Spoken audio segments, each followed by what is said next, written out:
ठीक है, तो चलो डिस्कस करते हैं यार मैग्नेटिज्म वाला ही कहीं। मैंने सेकंड असाइनमेंट बात कर रहा हूँ, मैग्नेटिज्म का सेकंड असाइनमेंट। और इसमें सबसे पहले 10th क्वेश्चन से ही स्टार्ट करते हैं। 10th क्वेश्चन की डिमांड है। तो 10th क्वेश्चन में ये कहा गया है,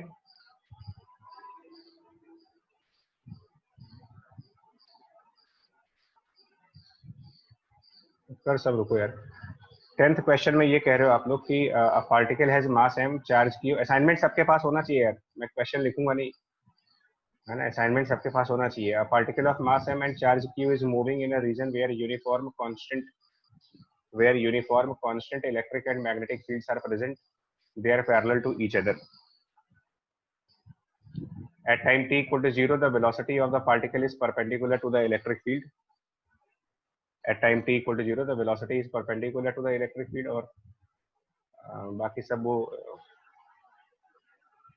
नेग्लेक्ट करना है इसमें, वो लाइट की स्पीड के कंपेयर में उसकी स्पीड को नेग्लेक्ट करना है। और find the velocity of particle at time t। Okay, तो 10th क्वेश्चन ये है, देखो जो 10th क्वेश्चन है वो ये कह रहा है कि इलेक्ट्रिक फील्ड और मैग्नेटिक फील्ड दोनों एक दूसरे के पैरेलल है। Electric and magnetic field they are parallel to each other, ये हमारा 10th क्वेश्चन कह रहा है, ये हम लोग नहीं कह रहे। द क्वेश्चन में ये कहा गया है कि इलेक्ट्रिक फील्ड की डायरेक्शन ई नॉट और magnetic field direction B naught, वो दोनों सेम डायरेक्शन में है। और एक चार्ज पार्टिकल को हम लोगों ने इसमें परपेंडिकुलरली थ्रो किया है, तो उसकी जो इनिशियल वेलोसिटी है वो परपेंडिकुलर साइड पर है। दैट मीन्स यहाँ से एक प्लस क्यू चार्ज है और उस प्लस क्यू चार्ज को एक वेलोसिटी दिया जा रहा है, लेकिन वो वेलोसिटी इलेक्ट्रिक और मैग्नेटिक फील्ड के परपेंडिकुलर साइड पर है और वो वेलोसिटी वी नॉट से रिप्रेजेंट किया जा रहा है। और ये सारा कुछ टाइम t इक्वल टू 0 के लिए था, तो t सेकंड्स के बाद क्या वेलोसिटी होगी। अब कंसेप्ट पे आओ जल्दी जल्दी से। इस केस में हम लोगों ने हमेशा कहा, पहले भी आपसे कहा था कि जब इलेक्ट्रिक और मैग्नेटिक फील्ड पैरेलल हो, कंसेप्ट पे पहले देखना है, जब कभी भी आपको ये लगे कि यार ई और बी पैरेलल है, electric field E vector parallel है to the magnetic field vector B, तो इसमें आपको सुपरपोजिशन मेथड कहा गया था। सुपरपोजिशन मेथड में ये कहा जाता है कि पहले आप सिर्फ इलेक्ट्रिक फील्ड को कंसिडर करें और फिर आप सिर्फ मैग्नेटिक फील्ड को कंसिडर करें सुपरपोजिशन मेथड से। तो अगर हम इलेक्ट्रिक फील्ड ई नॉट को इग्नोर कर देते हैं, चलो इलेक्ट्रिक फील्ड आप इग्नोर करो और मैग्नेटिक फील्ड कंसिडर करें, क्या रिजल्ट आएगा, कैसी ट्रेजेक्ट्री क्या बनेगी, पाथ क्या बनेगा, जरा ये सब कुछ मुझे बताओ आप यहाँ पर। और मैं यहाँ पर कोऑर्डिनेट एक्सेस कुछ इस तरीके से डिफाइन कर रहा हूँ, राइट साइड पर एक्स एक्सेस और टॉप साइड पर वाई एक्सेस और बाहर की तरफ जेड एक्सेस। तो अगर हम इलेक्ट्रिक फील्ड को इग्नोर कर देते हैं, मान लेते हैं कि इलेक्ट्रिक फील्ड इस क्वेश्चन में नहीं है, क्या रिजल्ट बनेगा बताओ जरा। इलेक्ट्रिक फील्ड को हम यहाँ से रिमूव कर रहे हैं कि इलेक्ट्रिक फील्ड नहीं है इस क्वेश्चन में, क्या बनेगी ट्रेजेक्ट्री इसकी। अभी अगर सिर्फ वेलोसिटी और मैग्नेटिक फील्ड हो, वो भी 90 डिग्री के एंगल पर दिख रही है, क्या ट्रेजेक्ट्री बननी चाहिए इसकी में। आंसर करें, आप वॉइस में बात कर सकते हो, ऐसा कुछ नहीं है ना। सिर्फ 90 डिग्री पर वेलोसिटी और मैग्नेटिक फील्ड है, कौन सी ट्रेजेक्ट्री बनेगी। सर्कुलर बनेगी। कुछ लोग हेलिक्स कह रहे हैं, मुझे समझ में नहीं आ रहा कि वो हेलिक्स क्यों होगा, लेकिन सर्कुलर होगा क्योंकि वेलोसिटी और मैग्नेटिक फील्ड के बीच 90 डिग्री एंगल है। और अगर इसका फोर्स कैलकुलेट करोगे, force Q into v cross B से, तो वो भी आप निकाल सकते हो। फोर्स इसका नेगेटिव जेड एक्सिस की तरफ आएगा, तो इसमें क्या होगा, नेगेटिव जेड एक्सिस की तरफ, जो नेगेटिव जेड एक्सिस है उस डायरेक्शन में फोर्स काम कर जाएगी। तो ये एक तरीके से वाईजेड प्लेन पर रिवॉल्व करेगा। ये जो पार्टिकल होगा ये रिवॉल्व करेगा इस वाईजेड प्लेन पर, पॉजिटिव जेड एक्सिस बाहर की तरफ है। तो ये एक सर्कुलर ट्रेजेक्ट्री बनेगी, बिकॉज मैग्नेटिक फील्ड और वेलोसिटी 90 डिग्री पर है, और उस सर्कुलर ट्रेजेक्ट्री में ये कुछ ऐसा पाथ चलेगा। अगर मैं कंप्लीट सर्कल दिखाऊं तो ये कंप्लीट सर्कल वाईजेड प्लेन पे ही रहेगा। अब इसमें अगर आप टी सेकंड्स के बाद अगर यहाँ वेलोसिटी चेक करना चाहोगे, तो मैग्नेटिक फील्ड के अंदर वेलोसिटी का मैग्नीट्यूड कभी चेंज नहीं करता है, मैग्नीट्यूड इसका अभी भी वी नॉट दिखाएंगे। और ये यूनिफॉर्म सर्कुलर मोशन होती है, तो जिस वजह से इसका एंगुलर डिस्प्लेसमेंट सेंटर के रिस्पेक्ट में, यानी कि थीटा, ये थीटा आप यहाँ ओमेगा इंटू टी लिख सकते हो, angular velocity into time t, और ओमेगा के बारे में q B upon m, omega q B by m. और ये जो वेलोसिटी v नॉट है इसको अब आप रिजॉल्व करना पड़ेगा। इस वेलोसिटी को रिजॉल्व करोगे तो इस वेलोसिटी को रिजॉल्व करने के बाद इसका एक कंपोनेंट नेगेटिव जेड एक्सिस की तरफ जाएगा, कंपोनेंट v नॉट का, और एक component parallel to positive y axis आएगा वेलोसिटी को रिजॉल्व करने के बाद। एंगल का कैलकुलेशन मैं तुम्हारे ऊपर छोड़ दे रहा हूँ। y एक्सिस के पैरेलल जो कंपोनेंट आएगा वो आएगा v not cos omega T. कैसे आएगा एंगल कैलकुलेशन आप देख लो। और जेड एक्सिस की नेगेटिव साइड के पैरेलल वेलोसिटी का जो कंपोनेंट आएगा वो नेगेटिव जेड एक्सिस की तरफ जाएगा एक्चुअल में, तो माइनस, और वो होगा v not sine omega T into के कैप। तो इतना मैग्नेटिक फील्ड आपको मिलेगा जब, सॉरी, इतनी वेलोसिटी मिलेगी जब सिर्फ मैग्नेटिक फील्ड को कंसिडर किया जा रहा है, ओनली मैग्नेटिक फील्ड। अब आप इलेक्ट्रिक फील्ड को भी कंसिडर करो और मैग्नेटिक फील्ड को इग्नोर कर दो। तो इलेक्ट्रिक फील्ड की वजह से ये वेलोसिटी हो गई मैग्नेटिक फील्ड की वजह से। नाउ इलेक्ट्रिक फील्ड जो इसी डायरेक्शन में काम कर रहा है parallel to the magnetic field, उसकी वजह से सिर्फ एक एडिशनल वेलोसिटी आएगी। एडिशनल वेलोसिटी इलेक्ट्रिक फील्ड की वजह से एक एडिशनल एक्सेलरेशन हो जाएगा in the direction of electric field, और वो एडिशनल एक्सेलरेशन तुम निकाल सकते हो charge q multiplied by E naught divided by m करके। मैसेजिंग बच्चा हम नहीं पढ़ पाएंगे, पहले बता रहे हैं आपको ना, वॉइस कर दो, ठीक है, क्योंकि डाउट डिस्कशन में एक्सेलरेशन आएगी इलेक्ट्रिक फील्ड। जब भी मैग्नेटिक फील्ड और इलेक्ट्रिक फील्ड पैरेलल हो तो आप इलेक्ट्रिक फील्ड का जो भी इम्पैक्ट है वो मैग्नेटिक फील्ड के रिजल्ट में ऐड करो, सुपर इम्पोज कर दो आप।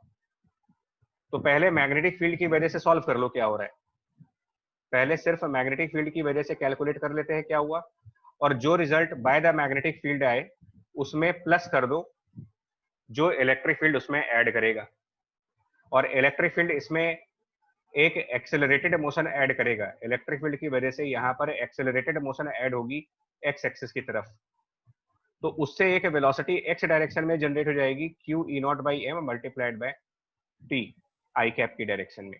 बस इतना ही इस क्वेश्चन में पूछा गया है। कंसेप्ट अगर आप सही से फॉलो करो, फिर बोल दे रहा हूं, इलेक्ट्रिक फील्ड और मैग्नेटिक फील्ड जब भी पैरेलल हो तो पहले इलेक्ट्रिक फील्ड को इग्नोर कर दिया जाए, सॉल्व कर ले क्वेश्चन को, और उसमें जो रिजल्ट आया है वेलोसिटी का उसमें इलेक्ट्रिक फील्ड का कंट्रीब्यूशन ऐड कर दो आप। अब यहाँ पर एक प्रॉब्लम यह है कि आई कैप, जे कैप और के कैप की डायरेक्शंस दी नहीं गई है, वो एक प्रॉब्लम है। तो आप ये कर सकते हो कि आई कैप की जगह पर इलेक्ट्रिक फील्ड या फिर मैग्नेटिक फील्ड का किसी एक का यूनिट वेक्टर लेना पड़ेगा तुमको। ये थोड़ा सा कंसेप्ट ऑफ वेक्टर आएगा। आई कैप को रिप्लेस करना पड़ेगा तुमको unit vector of electric field के थ्रू या फिर unit vector of magnetic field के थ्रू। और के कैप को किससे रिप्लेस करोगे ना, के कैप को और जे कैप को, इन सब चीजों को किससे रिप्लेस करेंगे, तो जे कैप वेक्टर की जगह पर तुमको लगाना पड़ेगा उसकी जो इनिशियल वेलोसिटी है उसका यूनिट वेक्टर, और के कैप के लिए तुमको यूज करना पड़ेगा क्रॉस प्रोडक्ट। वो क्रॉस प्रोडक्ट यूज करना है E not cross V not divided by E not V not. Actually जो आपका आंसर है वो मैच इसलिए नहीं कर रहा होगा कि हम लोग आई कैप, जे कैप, के कैप के फॉर्म में तो आंसर ला सकते हैं, लेकिन उन यूनिट वेक्टर को electric field vector, magnetic field vector और वेलोसिटी वेक्टर से रिप्लेस करना है एक्चुअल में। क्वेश्चन पढ़ो, उसमें ध्यान में आखिरी में क्या लिखा हुआ है, लास्ट में, ठीक है, लास्ट में आपको ये लिखा find the velocity of particle at time T and you must express your answer in terms of t, q, m and the vectors v naught, vector e and vector b। तो i, j, k को replace कर देना, answer आ जाएगा आपका 10th question का answer आ जाएगा।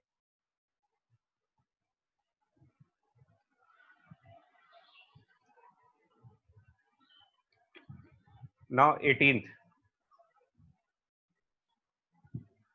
positively charged particle having charge 1 coulomb and mass of 40 gram is revolving along a circle of radius of 40 centimeter with a velocity 5 in the uniform magnetic field and the center of circle at origin। ठीक है, तो ये क्या कहना चाह रहे हैं, देखिए कि एक पार्टिकल सर्कुलर पाथ पर है, रिवॉल्विंग ऑन अ सर्किल है,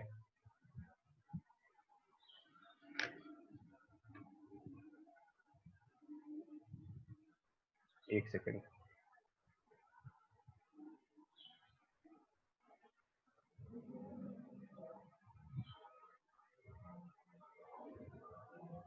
ठीक है, सो इस तरीके से है, मतलब that particle is moving on a circle question के हिसाब से। और 1 कूलम उसका मास गिवन है, revolving along a circle of radius 40 centimetre. तो सब डेटा पहले नोट कर लो आप। इसका रेडियस दे रखा है 40 सेंटीमीटर। चार्ज पार्टिकल जो है उसका चार्ज 1 कूलम है, मास उसका 40 ग्राम है, and moving on a circle with the velocity of 5 metre per second in the magnetic field. और मैग्नेटिक फील्ड ऑब्वियसली इसके परपेंडिकुलर होगा, हम लोग इसको इनवर्ड मान लेते हैं। तो पहले तो आप एक काम कर सकते हो, radius equal to m v upon q b वाले फॉर्मूले से मैग्नेटिक फील्ड की वैल्यू निकाल सकते हो कि मैग्नेटिक फील्ड कितना होगा। चार्ज गिवन है, मास गिवन है, वेलोसिटी गिवन है, रेडियस गिवन है, मैग्नेटिक फील्ड कैलकुलेट करना है। उसके बाद at time t equal to 0 the particle was at 0,0.4,0। इसको ध्यान देना है कि कहाँ पर है वो। टाइम 0 पर पार्टिकल की जो लोकेशन है उसका x कोऑर्डिनेट 0 है, y कोऑर्डिनेट पॉजिटिव है और z कोऑर्डिनेट 0 है।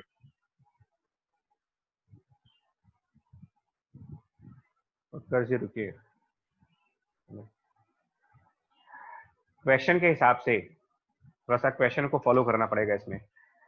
पहले तो आप इसमें कोऑर्डिनेट एक्सिस देखो कहाँ पर है। कोऑर्डिनेट एक्सिस में ये एक एक्सिस हुई और ये एक्स एक्सिस हो गया और ये वाई एक्सिस हो गया। जब जो क्वेश्चन के हिसाब से अगर हम बात करें तो पार्टिकल की जो इनिशियल कोऑर्डिनेट्स दिए गए हैं आपको, पार्टिकल के इनिशियल कोऑर्डिनेट्स, उसमें एक्स कोऑर्डिनेट 0 है, वाई कोऑर्डिनेट उसका 0.4 यानी रेडियस के बराबर है। यानी कुल मिलाकर के आप ये कह सकते हो कि पार्टिकल टाइम 0 पर वाई एक्सिस के टॉप पॉइंट पर है। यहाँ पर उसकी लोकेशन है टाइम t इक्वल टू 0 पर, क्योंकि यही कोऑर्डिनेट 0,0.4,0 होगा। और इसकी velocity was directed along positive x direction. Okay, so velocity की डायरेक्शन पॉजिटिव एक्स की तरफ है, इस तरफ ये 5 मीटर पर सेकंड से चल रहा था। तो हमें यहाँ पर थोड़ा रिमूव करना पड़ेगा, फिर ये वेलोसिटी हटानी पड़ेगी। ठीक है जी, ये हटाना पड़ेगा। तो ये 5 मीटर पर सेकंड से चल रहा है क्वेश्चन के according. Another particle having 1 coulomb 10 gram moving uniformly parallel to the z axis 40 upon pi collides with the revolving particle and t equal to 0। अब यहाँ थोड़ा ध्यान देने वाली चीज है, इसको थोड़ा ध्यान देना पड़ेगा। तीसरा पार्टिकल जेड एक्सिस की तरफ से आ रहा है। जेड एक्सिस इसमें ये वाली होगी, इस प्लेन के परपेंडिकुलर साइड पर, प्लेन के परपेंडिकुलर साइड पर जेड एक्सिस हुई। So third particle Z axis के पैरेलल है ना। क्वेश्चन एक बार ध्यान से पढ़ना आप लोग। थर्ड पार्टिकल, सेकंड पार्टिकल के बारे में कह रहे हैं कि वो 1 coulomb 10 gram moving uniformly parallel to the z direction with velocity 40 upon pi collides with the revolving particle and gets stuck। मतलब कि inelastic collision हो गया वो। तो वो जो सेकंड पार्टिकल है वो हम यहाँ कहीं से दिखाते हैं। सेकंड पार्टिकल जिसका चार्ज 1 कूलम है लेकिन उसका मास 10 ग्राम है, और ये parallel to z axis travel करता हुआ आ रहा है, parallel to z axis with some velocity. ठीक है, और वो वेलोसिटी आपको दी गई है 40 अपॉन पाई। तो फिलहाल तो मैं उसको वी नॉट लिख रहा हूँ, यहाँ साइड में उसकी वैल्यू पुट कर देंगे 40 अपॉन पाई करके। तो 40 डिवाइडेड बाय पाई, और वो पार्टिकल आ करके इसके टॉप मोस्ट पॉइंट को हिट कर रहा है, मतलब इस पहले वाले पार्टिकल से कोलाइड कर रहा है। पहला वाला पार्टिकल भी क्यू चार्ज का है, लेकिन पहले वाले पार्टिकल का मास डिफरेंट है, दोनों के चार्ज सेम है, मास डिफरेंट है। तो ये कोलिजन इन 2 डायमेंशन हुआ, कोलिजन इन 2 डायमेंशन। पहला वाला पार्टिकल मैं नंबरिंग कर दे रहा हूँ। फर्स्ट पार्टिकल वो है जो सर्किल पर रिवॉल्व कर रहा है, और दूसरा पार्टिकल वो है जो जेड एक्सिस की तरफ से आ रहा है। दोनों के बीच कोलिजन हुआ, इन इलास्टिक कोलिजन हो रहा है और ये स्टिक कर रहे हैं। तो कंबाइंड वेलोसिटी निकालोगे कंजर्वेशन ऑफ मोमेंटम फॉलो करके। कंजर्वेशन ऑफ मोमेंटम के हिसाब से फर्स्ट पार्टिकल जो रिवॉल्व कर रहा है वो 40 ग्राम का है, इनटू उसकी वेलोसिटी 5 मीटर पर सेकंड। ये मोमेंटम आई कैप की डायरेक्शन में चल रहा है, प्लस दूसरा पार्टिकल जेड एक्सिस की डायरेक्शन से आ रहा है, उसका मास 10 ग्राम है, उसकी वेलोसिटी 40 अपॉन पाई दी गई है, बट वो डायरेक्शन के कैप की तरफ है। और कंबाइंड होने के बाद ये 50 ग्राम मास का पार्टिकल होगा और उसकी नई वेलोसिटी v। तो पहले तो आप नई वेलोसिटी निकालोगे कि कोलिजन के बाद एक नया पार्टिकल बनेगा, उसकी वेलोसिटी कितनी होगी कंजर्वेशन ऑफ लीनियर मोमेंटम से। अब नोटिस ये करोगे कि जो नई वेलोसिटी आएगी वो उसके 2 कंपोनेंट्स आएंगे, एक एक्स कंपोनेंट और एक जेड कंपोनेंट, 2 आएंगे। यानी कि नए वाले की ट्रेजेक्ट्री क्या बनेगी, कोलिजन के बाद जो नया पार्टिकल बनेगा उसकी ट्रेजेक्ट्री क्या बनेगी, ये देखो आप। क्या बनेगी उस नए पार्टिकल की ट्रेजेक्ट्री अगर आपसे पूछी जाए कि कोलिजन होने के बाद जो नया पार्टिकल है उसमें क्या ट्रेजेक्ट्री बनेगी, तो उस नए पार्टिकल की जो वेलोसिटी है, मतलब velocity of the composite particle, दोनों पार्टिकल आपस में स्टिक कर गए, एक कंपोजिट पार्टिकल आया, वेलोसिटी ऑफ कंपोजिट पार्टिकल अगर हम लोग यहाँ से कैलकुलेट करेंगे तो वो कुछ इतना बन रहा है यार, 4 i कैप बन रहा और 40/5 8/पाई के कैप, ये आ रहा है वेलोसिटी ऑफ कंपोजिट पार्टिकल। जबकि मैग्नेटिक फील्ड का डायरेक्शन जो है वो हम लोगों ने इनवर्ड या आउटवर्ड कुछ भी मान लो, बट मैग्नेटिक फील्ड जो है वो पैरेलल टू जेड एक्सिस है। मैग्नेटिक फील्ड इस क्वेश्चन में पैरेलल टू जेड एक्सिस, यानी कि जो कंपोजिट पार्टिकल है उसमें वेलोसिटी का एक कंपोनेंट ऐसा है जो मैग्नेटिक फील्ड के पैरेलल है, एक कंपोनेंट वेलोसिटी का मैग्नेटिक फील्ड के पैरेलल है, और उसके अंदर वेलोसिटी का एक और कंपोनेंट है जो कि मैग्नेटिक फील्ड की डायरेक्शन के परपेंडिकुलर है। तो अगर क्या ट्रेजेक्टरी बनेगी बताइए? कंपोजिट पार्टिकल उत्कर्ष मतलब दोनों पार्टिकल स्टिक कर गए, स्टिक करके एक नया पार्टिकल बन गया।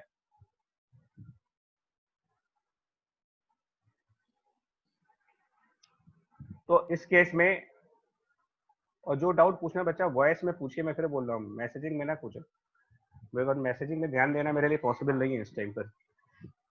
कंपोजिट मतलब दोनों पार्टिकल के मिक्स होने के बाद, स्टिक करने के बाद जो नया पार्टिकल बना उसकी एक वेलोसिटी पैरेलल टू बी है और एक परपेंडिकुलर टू बी है, और ऐसी सिचुएशन में हम सबको पता है कि जो पार्टिकल है वो हमेशा एक हेलिकल पाथ को फॉलो करेगा। हेलिकल पाथ बनने की कंडीशन यही होती है, और हेलिकल पाथ जब बनेगा तो उसका रेडियस और उसका पिच और उसका टाइम पीरियड और ये सब कुछ मुझे अब कैलकुलेट करना पड़ेगा। तो वो कैलकुलेशन मैं नेक्स्ट पेज पे दिखाता हूँ।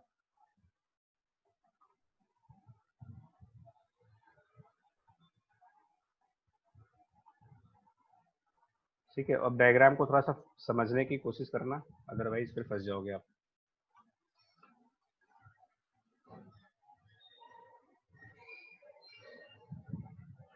ये डायरेक्शन हम दिखा दे रहे हैं नेगेटिव जेड एक्सिस।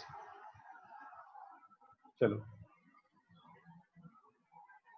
ये एक्स एक्सिस हो गया, ये वाई एक्सिस हो गया, ये जेड एक्सिस हो गया। पार्टिकल हमारा जब कोलाइड हुआ था तो वाई एक्सिस के ऊपर था, यहाँ पर था। ये डिस्टेंस 0.4 मीटर है, क्वेश्चन में दिया हुआ है कि ये 0.4 मीटर है। स्टिक होने के बाद, कोलिजन होने के बाद आप चेक करो, 1 कूलम्ब यहाँ पर था और 1 कूलम्ब यहाँ पर था, तो कुल मिलाकर के ये 2 कूलम्ब का पार्टिकल हो गया। 40 ग्राम पहले था, 10 ग्राम बाद में कोलाइड हुआ, तो फिर टोटल ये कुल मिलाकर के ये 50 ग्राम का पार्टिकल हो गया और 2 कूलम्ब इसका चार्ज हो गया।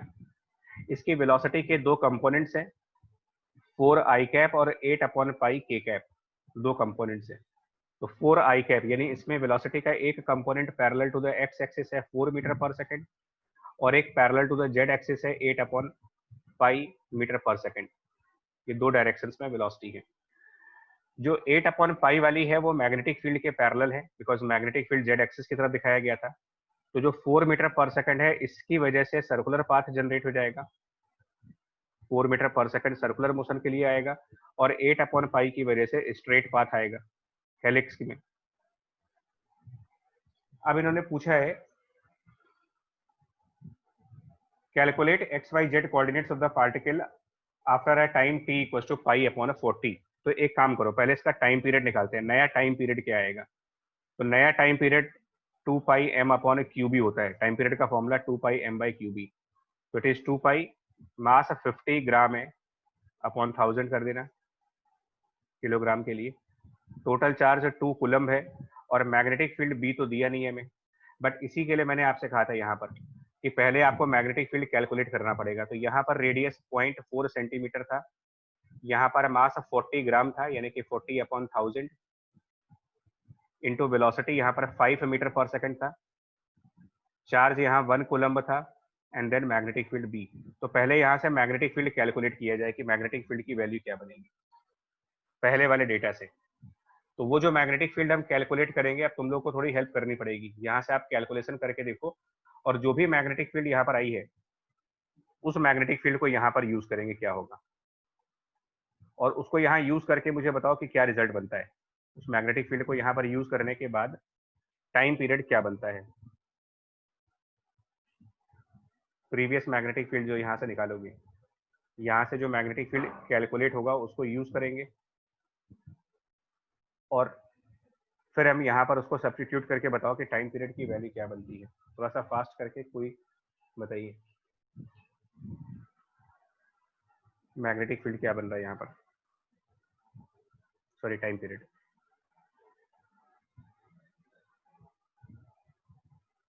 सूरज π/10, ओके चलो π/10, चलो π/10 मान लेते हैं कि सही आंसर है, π/10, ठीक है। अब उन्होंने पूछा क्या है उस क्वेश्चन में, कौन सा टाइम दिया है, π/40। क्वेश्चन में जो टाइम है वो तो π/40 है, तो π/40 टाइम कौन सा हुआ, देखो π/40 सेकंड्स का मतलब टोटल टाइम पीरियड का 1/4 ऑफ टोटल टाइम पीरियड, यानी कि 1/4 रिवॉल्यूशन हो चुकी होगी, 1/4 रिवॉल्यूशन होगी।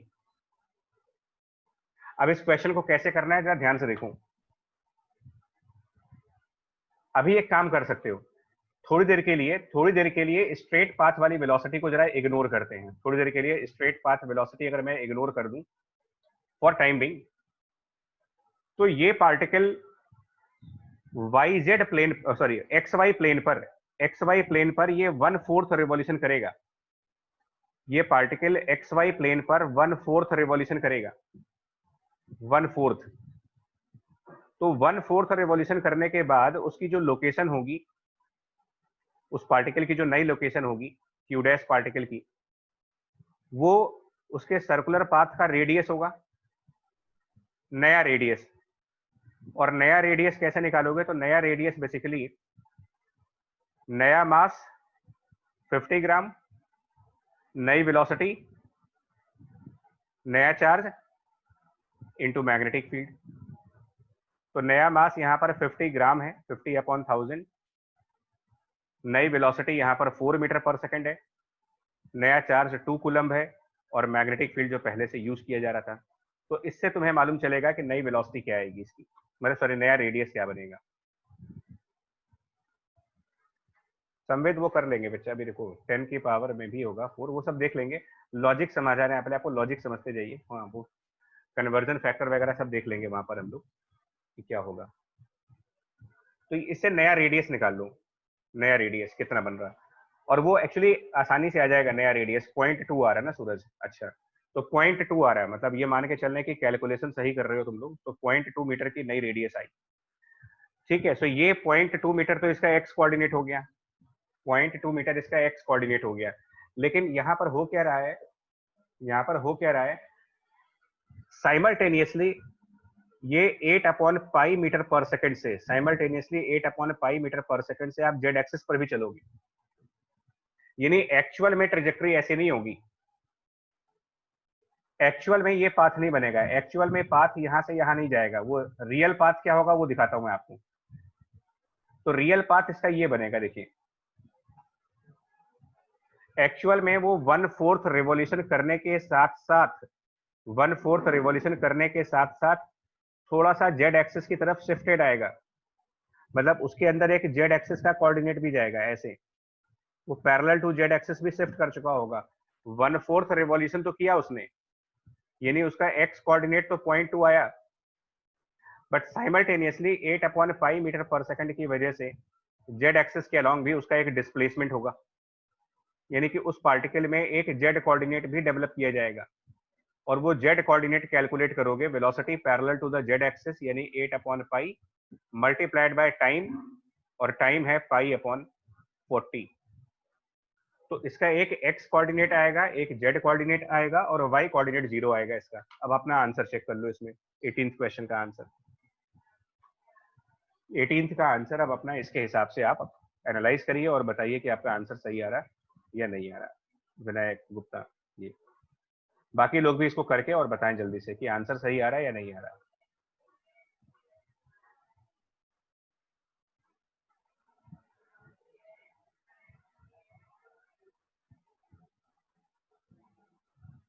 ठीक है, जल्दी से करो आप और आंसर वेरीफाई कर लीजिएगा इस क्वेश्चन का।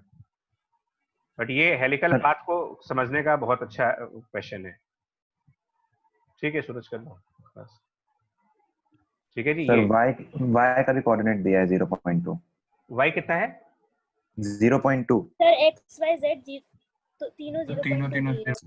नहीं 0.2 z आ गया, 0.2 तो x भी आ गया है ना। सर y सर 0.5 आएगा। तो तीनों तो आ रहे हैं। एक मिनट रुको, रेडियस चेंज हुआ था ना इसका। रेडियस कितना आया था? 0.2 आया ना। Sorry, yes sir. एक मिस्टेक हुई है। हाँ सॉरी, ये ओरिजिनली 0.4 मीटर की हाइट पे है उसका एक्चुअली। सुनो, रुको, एक गड़बड़ हो गई।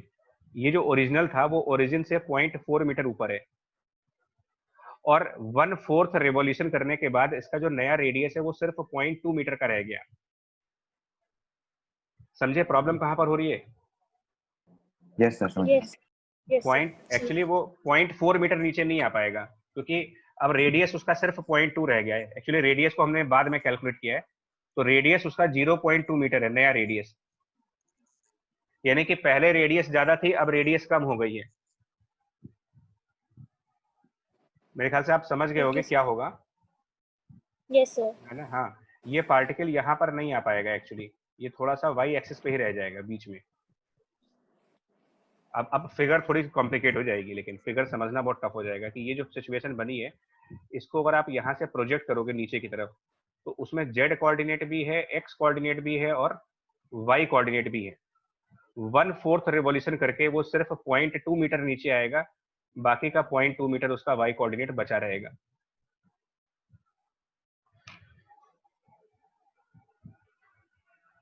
ठीक है, रेडियस पर फोकस नहीं था, वो गड़बड़ हो गया आंसर। इसके बाद तुम लोगों ने क्वेश्चन बड़े चुन चुन के पूछे हैं, लेकिन आज जो भी डाउट पूछे हैं तुम लोगों ने वो सब खतरनाक क्वेश्चंस हैं। सर एचसीवी का बता दीजिए। बता रहे बच्चे, वही बताएंगे, सारे डाउट मिलेंगे आज। पहले 15th डिस्कस कर लें। 15th क्वेश्चन में देखो क्या है इनका, ये थोड़ा सा जल्दी हो जाएगा। इसमें ये दो पैरेलल प्लेट्स हैं। 15th क्वेश्चन में ये दो पैरेलल प्लेट्स हैं कैपेसिटर की तरीके से ना, प्लस माइनस की तरीके से, और इसमें इलेक्ट्रिक फील्ड की डायरेक्शन डाउनवर्ड है। दैट मीन्स कि ये प्लेट पॉजिटिवली चार्ज है, ये नेगेटिवली चार्ज है, इलेक्ट्रिक फील्ड डाउनवर्ड डायरेक्शन में दिया हुआ है यहाँ पर। और इसके अंदर एक पार्टिकल को यहाँ से क्या करा जा रहा है, एक पार्टिकल है उसको हम लोगों ने प्लेट की पैरेलल डायरेक्शन से 30 डिग्री के एंगल पर थ्रो किया है। तो इसका चार्ज होगा, कुछ मास होगा, इसकी कुछ वेलोसिटी u होगी, सब कुछ दिया होगा। तो मैं न्यूमेरिकल वैल्यू नहीं पुट कर रहा हूँ, और प्लेट्स की लेंथ भी स्पेसिफाइड है, प्लेट की लेंथ L दे रखी है, और ये डिस्टेंस वगैरह सब दिया होगा, 100% दिया होगा। आप सिर्फ ये एनालाइज करो, इनका ये क्या कहना है, देखो कि just outside the plates magnetic field is present. Outside the plate, plates के अंदर नहीं है, प्लेट के बाहर यहां पर मैग्नेटिक फील्ड भी प्रेजेंट है, प्लेट के बाहर। लेकिन आइडियल कैपेसिटर के लिए प्लेट के बाहर इलेक्ट्रिक फील्ड नहीं आती। अगर हम आइडियल कैपेसिटर या आइडियल सोलेनॉइड अभी जो चल रहा था आपका, तो आउटसाइड इलेक्ट्रिक फील्ड नहीं होगी, आउटसाइड सिर्फ मैग्नेटिक फील्ड है, और अंदर इलेक्ट्रिक फील्ड है, मैग्नेटिक फील्ड नहीं है। इनसाइड जीरो मैग्नेटिक फील्ड है। अब इनका ये क्या कहना है जानते हो? आप क्वेश्चन पढ़ लेना, मैं क्वेश्चन पढ़ नहीं रहा यहाँ पर कि क्वेश्चन क्या है, वो ज्यादा टाइम लग जाएगा फिर। तो मैं जल्दी से इसके सोल्यूशन पार्ट की तरफ आ रहा हूँ। इसमें होगा ये कि जो चार्ज पार्टिकल है, क्वेश्चन की कंडीशंस के हिसाब से, क्वेश्चन की कंडीशन आप अपने आप पढ़ें। एक्चुअली यहाँ पर तो ये एक पैराबोलिक पाथ फॉलो होगा इलेक्ट्रिक फील्ड के अंदर, बिकॉज इलेक्ट्रिक फील्ड में जो मोशन होता है चार्ज पार्टिकल का, वो जस्ट लाइक ग्रेविटी होता है। तो ये एक प्रोजेक्टाइल टाइप बनेगा, और पॉइंट बी उस प्रोजेक्टाइल की मैक्सिमम हाइट होगी। इलेक्ट्रिक फील्ड में प्रोजेक्टाइल टाइप बनेगा जहां पर पॉइंट बी उसकी मैक्सिमम हाइट होगी, तभी आप अपर प्लेट को ग्रेज करता हुआ निकल जाओगे, टच करता हुआ, इसको ग्रेज करता हुआ निकल जाओगे। और उसके बाद जो बाहर मैग्नेटिक फील्ड है उसमें आप एक सर्कुलर पाथ फॉलो कर जाओगे। इनसाइड मैग्नेटिक फील्ड हम एक सेमी सर्किल फॉलो करेंगे, और फिर प्लेट ए को वापस ग्रेज करेंगे, मतलब उसके पैरेलल। ग्रेज करने का मतलब आपको प्लेट ए के पैरेलल आना पड़ेगा। तो इनसाइड प्लेट ये प्रोजेक्टाइल टाइप है, यानी पैराबोला, और आउटसाइड प्लेट ये एक सर्कल है। तो पहले हम प्रोजेक्टाइल वाली प्रॉपर्टीज यूज करते हैं।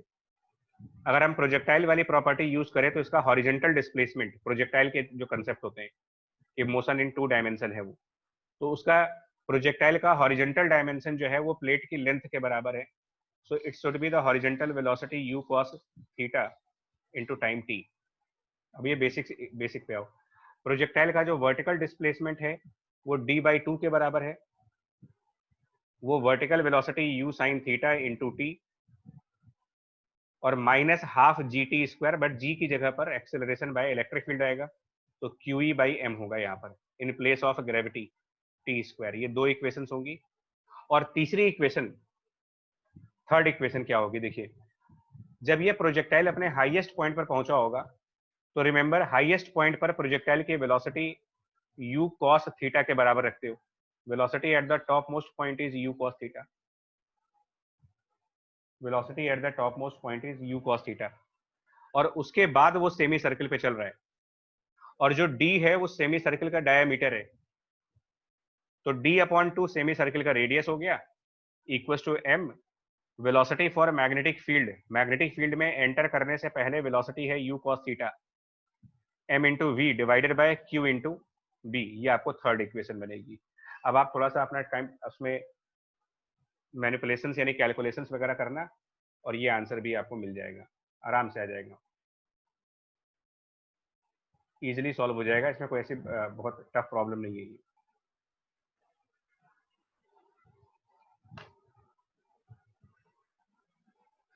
इसके बाद है क्वेश्चन 35 बोला गया है। क्वेश्चन 35 उसके अंदर क्या कह रहे हैं, क्वेश्चन 35 में सर्किल का एग्जांपल है,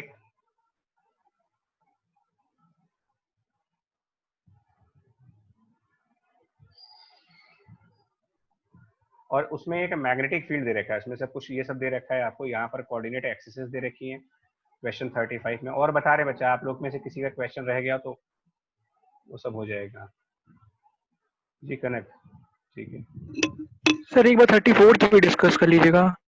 34 भी है सर, अच्छा, उसकी ठीक है। फिगर नहीं क्लियर हो पा रही थी। अच्छा रुको रुको, कर रहे हैं, परेशान नहीं कर रहे हैं, उसको भी कर रहे हैं भाई। हिंट हिंट देते जाएंगे क्वेश्चंस में, है ना, देखो हिंट से काम चल जाएगा आपका मतलब। तो ये कुछ इस तरीके का डायग्राम है। 35 क्वेश्चन देख लो आप, है ना। अब इसमें इनका ये कहना है कि ये एक्स एक्सिस है, ये वाई एक्सिस है, ये पैरेलल वाली मैग्नेटिक फील्ड की डायरेक्शंस हैं, और ये एंगल यहाँ पर 45 डिग्री है। और जो सर्किल है उसके बारे में कुछ कह रखा है कि उसका रेडियस है, वो सब तो ठीक है, और मैग्नेटिक फील्ड दे रखा है, उसमें 1 एम्पियर करंट है। Find the torque. तो भाई एक बार बताओ, टॉर्क का फॉर्मूला जो होता है ना मैग्नेटिक फील्ड के अंदर, किसी भी लूप के ऊपर torque magnetic moment into magnetic field into sine theta, magnitude पूछा उन्होंने, और मैग्नेटिक मोमेंट निकालने के लिए करंट मल्टीप्लाइड बाय एरिया रखते हो। अब आप सबसे पहले ये बताओ, करंट की वैल्यू वो दे रखी है क्वेश्चन में, एरिया निकल जाएगा पाई आर स्क्वायर से, सब कुछ कैलकुलेशन के लिए दे रखा है, मैग्नेटिक फील्ड भी दे रखा है। ये जो थीटा होता है ये आप एंगल लेते हो ना, थीटा तो आप एंगल लेते हो बिटवीन मैग्नेटिक मोमेंट और मैग्नेटिक फील्ड, यानी कि जो लूप होता है उसके नॉर्मल और मैग्नेटिक फील्ड के बीच का। तो ये लूप आपका एक्स वाई प्लेन में है, नॉर्मल इसका जेड एक्सिस की तरफ हो गया, और मैग्नेटिक फील्ड बी, ये थोड़ा सा फिगर कंफ्यूज करने के लिए दिया हुआ आपको, मैग्नेटिक फील्ड बी भी आपको एक्स वाई प्लेन में दिया गया है। अगर हम क्वेश्चन को ध्यान से पढ़ो, फर्स्ट लाइन में लिखा है uniform magnetic field b in the x y plane, और लूप भी एक्स वाई प्लेन में है। तो फिर मैग्नेटिक फील्ड और लूप का जो नॉर्मल होगा उनमें जो एंगल बनेगा वो 90 डिग्री बनेगा यहाँ पर। तो यहाँ पर एरर जो होती है वो ये होती है कि कई लोग इस 45 डिग्री को यूज करने लगते हैं कि यार 45 डिग्री क्यों दे रखा है यहाँ पर, वो ऐसे ही दे रखा है आपको, किसी काम के लिए नहीं है वो, क्योंकि एंगल तो आप लूप की नॉर्मल और मैग्नेटिक फील्ड की डायरेक्शंस के बीच में लोगे। मैग्नेटिक फील्ड भी एक्स वाई प्लेन में, लूप भी एक्स वाई प्लेन में, मतलब कि नॉर्मल ऑफ लूप और मैग्नेटिक फील्ड 90 डिग्री के एंगल पर हुए।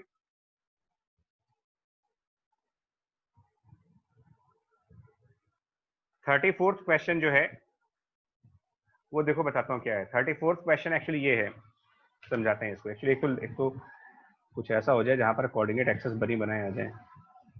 तो ये देखो क्या है, मैं बता रहा हूँ इसमें।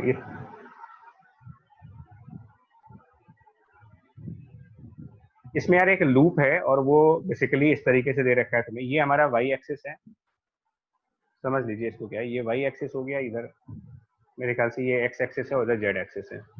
इन्होंने एक लूप स्पेसिफाई किया हुआ है। आप फिगर सोचो, आपको फिगर में प्रॉब्लम आ रहा है ना कि फिगर कैसे है इसका,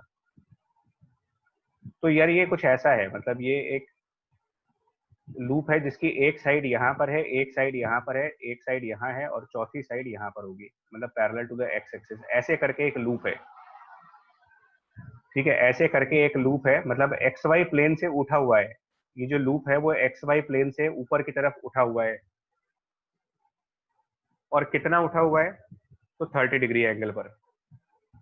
और इसके अंदर करंट कितना फ्लो कर रहा है? आई। तो अब जरा वो कंसेप्ट लगाओ।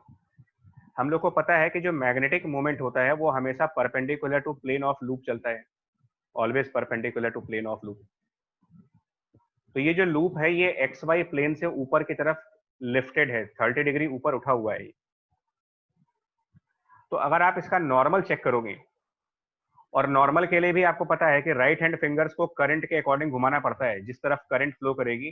तो थोड़ा सा आप इमेजिन करो इस चीज को, अगर ये हॉरिजेंटल प्लेन पे होता, ट्राई करते हैं जरा, अगर ये चीज हॉरिजेंटल प्लेन पे होती और करंट ऐसे फ्लो करता, तो इसका मैग्नेटिक मोमेंट हम बिल्कुल डाउनवर्ड दिखाते, राइट हैंड रूल के अकॉर्डिंग। लेकिन यही लूप हॉरिजेंटल नहीं है, ये थोड़ा सा ऐसे लिफ्टेड है, ऊपर की तरफ उठा दिया आपने इसको ऐसे। तो इसका मैग्नेटिक मोमेंट जो होगा वो इस लूप के परपेंडिकुलर इस तरफ जाएगा, कुछ ये डायरेक्शन होगा मैग्नेटिक मोमेंट का। मतलब अगर ये लूप हॉरिजेंटल प्लेन में रहा होता तो magnetic moment negative Z axis की तरफ रहा होता, अगर ये हॉरिजेंटल में होता तो। अब अगर आप इसको हॉरिजेंटल से 30 डिग्री ऊपर की तरफ रोटेट कर रहे हो, हॉरिजेंटल से 30 डिग्री ऊपर, तो उसका मैग्नेटिक मोमेंट भी 30 डिग्री टर्न कर जाएगा। यानी ये जो मैग्नेटिक मोमेंट आप देखोगे इसका, ये नेगेटिव जेड एक्सिस से 30 डिग्री एंगल पर बन रहा है। और अगर ये नेगेटिव जेड एक्सिस से 30 डिग्री के एंगल पर बन रहा है तो इसके कंपोनेंट्स करने के बाद ये लिखा जाएगा m cos 30 negative Z axis की तरफ माइनस के कैप, और इसका एक दूसरा कंपोनेंट आएगा y एक्सिस की तरफ m sin 30 इंटू जे कैप। और इसमें जो m लिखेंगे, वेयर m मैग्नीट्यूड बाई जो m होगा वो इसका करंट मल्टीप्लाइड बाय एरिया। तो इस तरीके से इसको मैग्नेटिक मोमेंट को डिफाइन करोगे, और उसके बाद मैग्नेटिक मोमेंट ही निकालना है और कुछ करना भी नहीं है इसमें। अगर टॉर्क होता तो m क्रॉस b लगा देते, अगर मान लो टॉर्क वगैरह निकालना होता तो m क्रॉस b निकाल देते। सूरज जी क्लियर हो गया ये, और कुछ है इसमें भी? यस सर, क्लियर हो गया सर।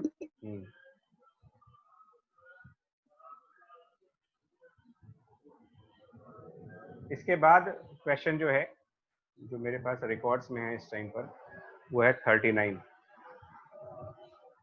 क्वेश्चन नंबर 39 जो बोल रहे हैं ना आपसे, देखो ये थोड़ा सा अजीब सा क्वेश्चन है एक्चुअली। तो मैं थोड़ा फ्री हैंड डायग्राम बना देता हूँ। इसमें ऐसे करके एक आर्क है, फिर एक स्ट्रेट लाइन है, फिर एक आर्क है, फिर एक स्ट्रेट लाइन है, फिर एक ऐसे आर्क है, फिर ये स्ट्रेट लाइन।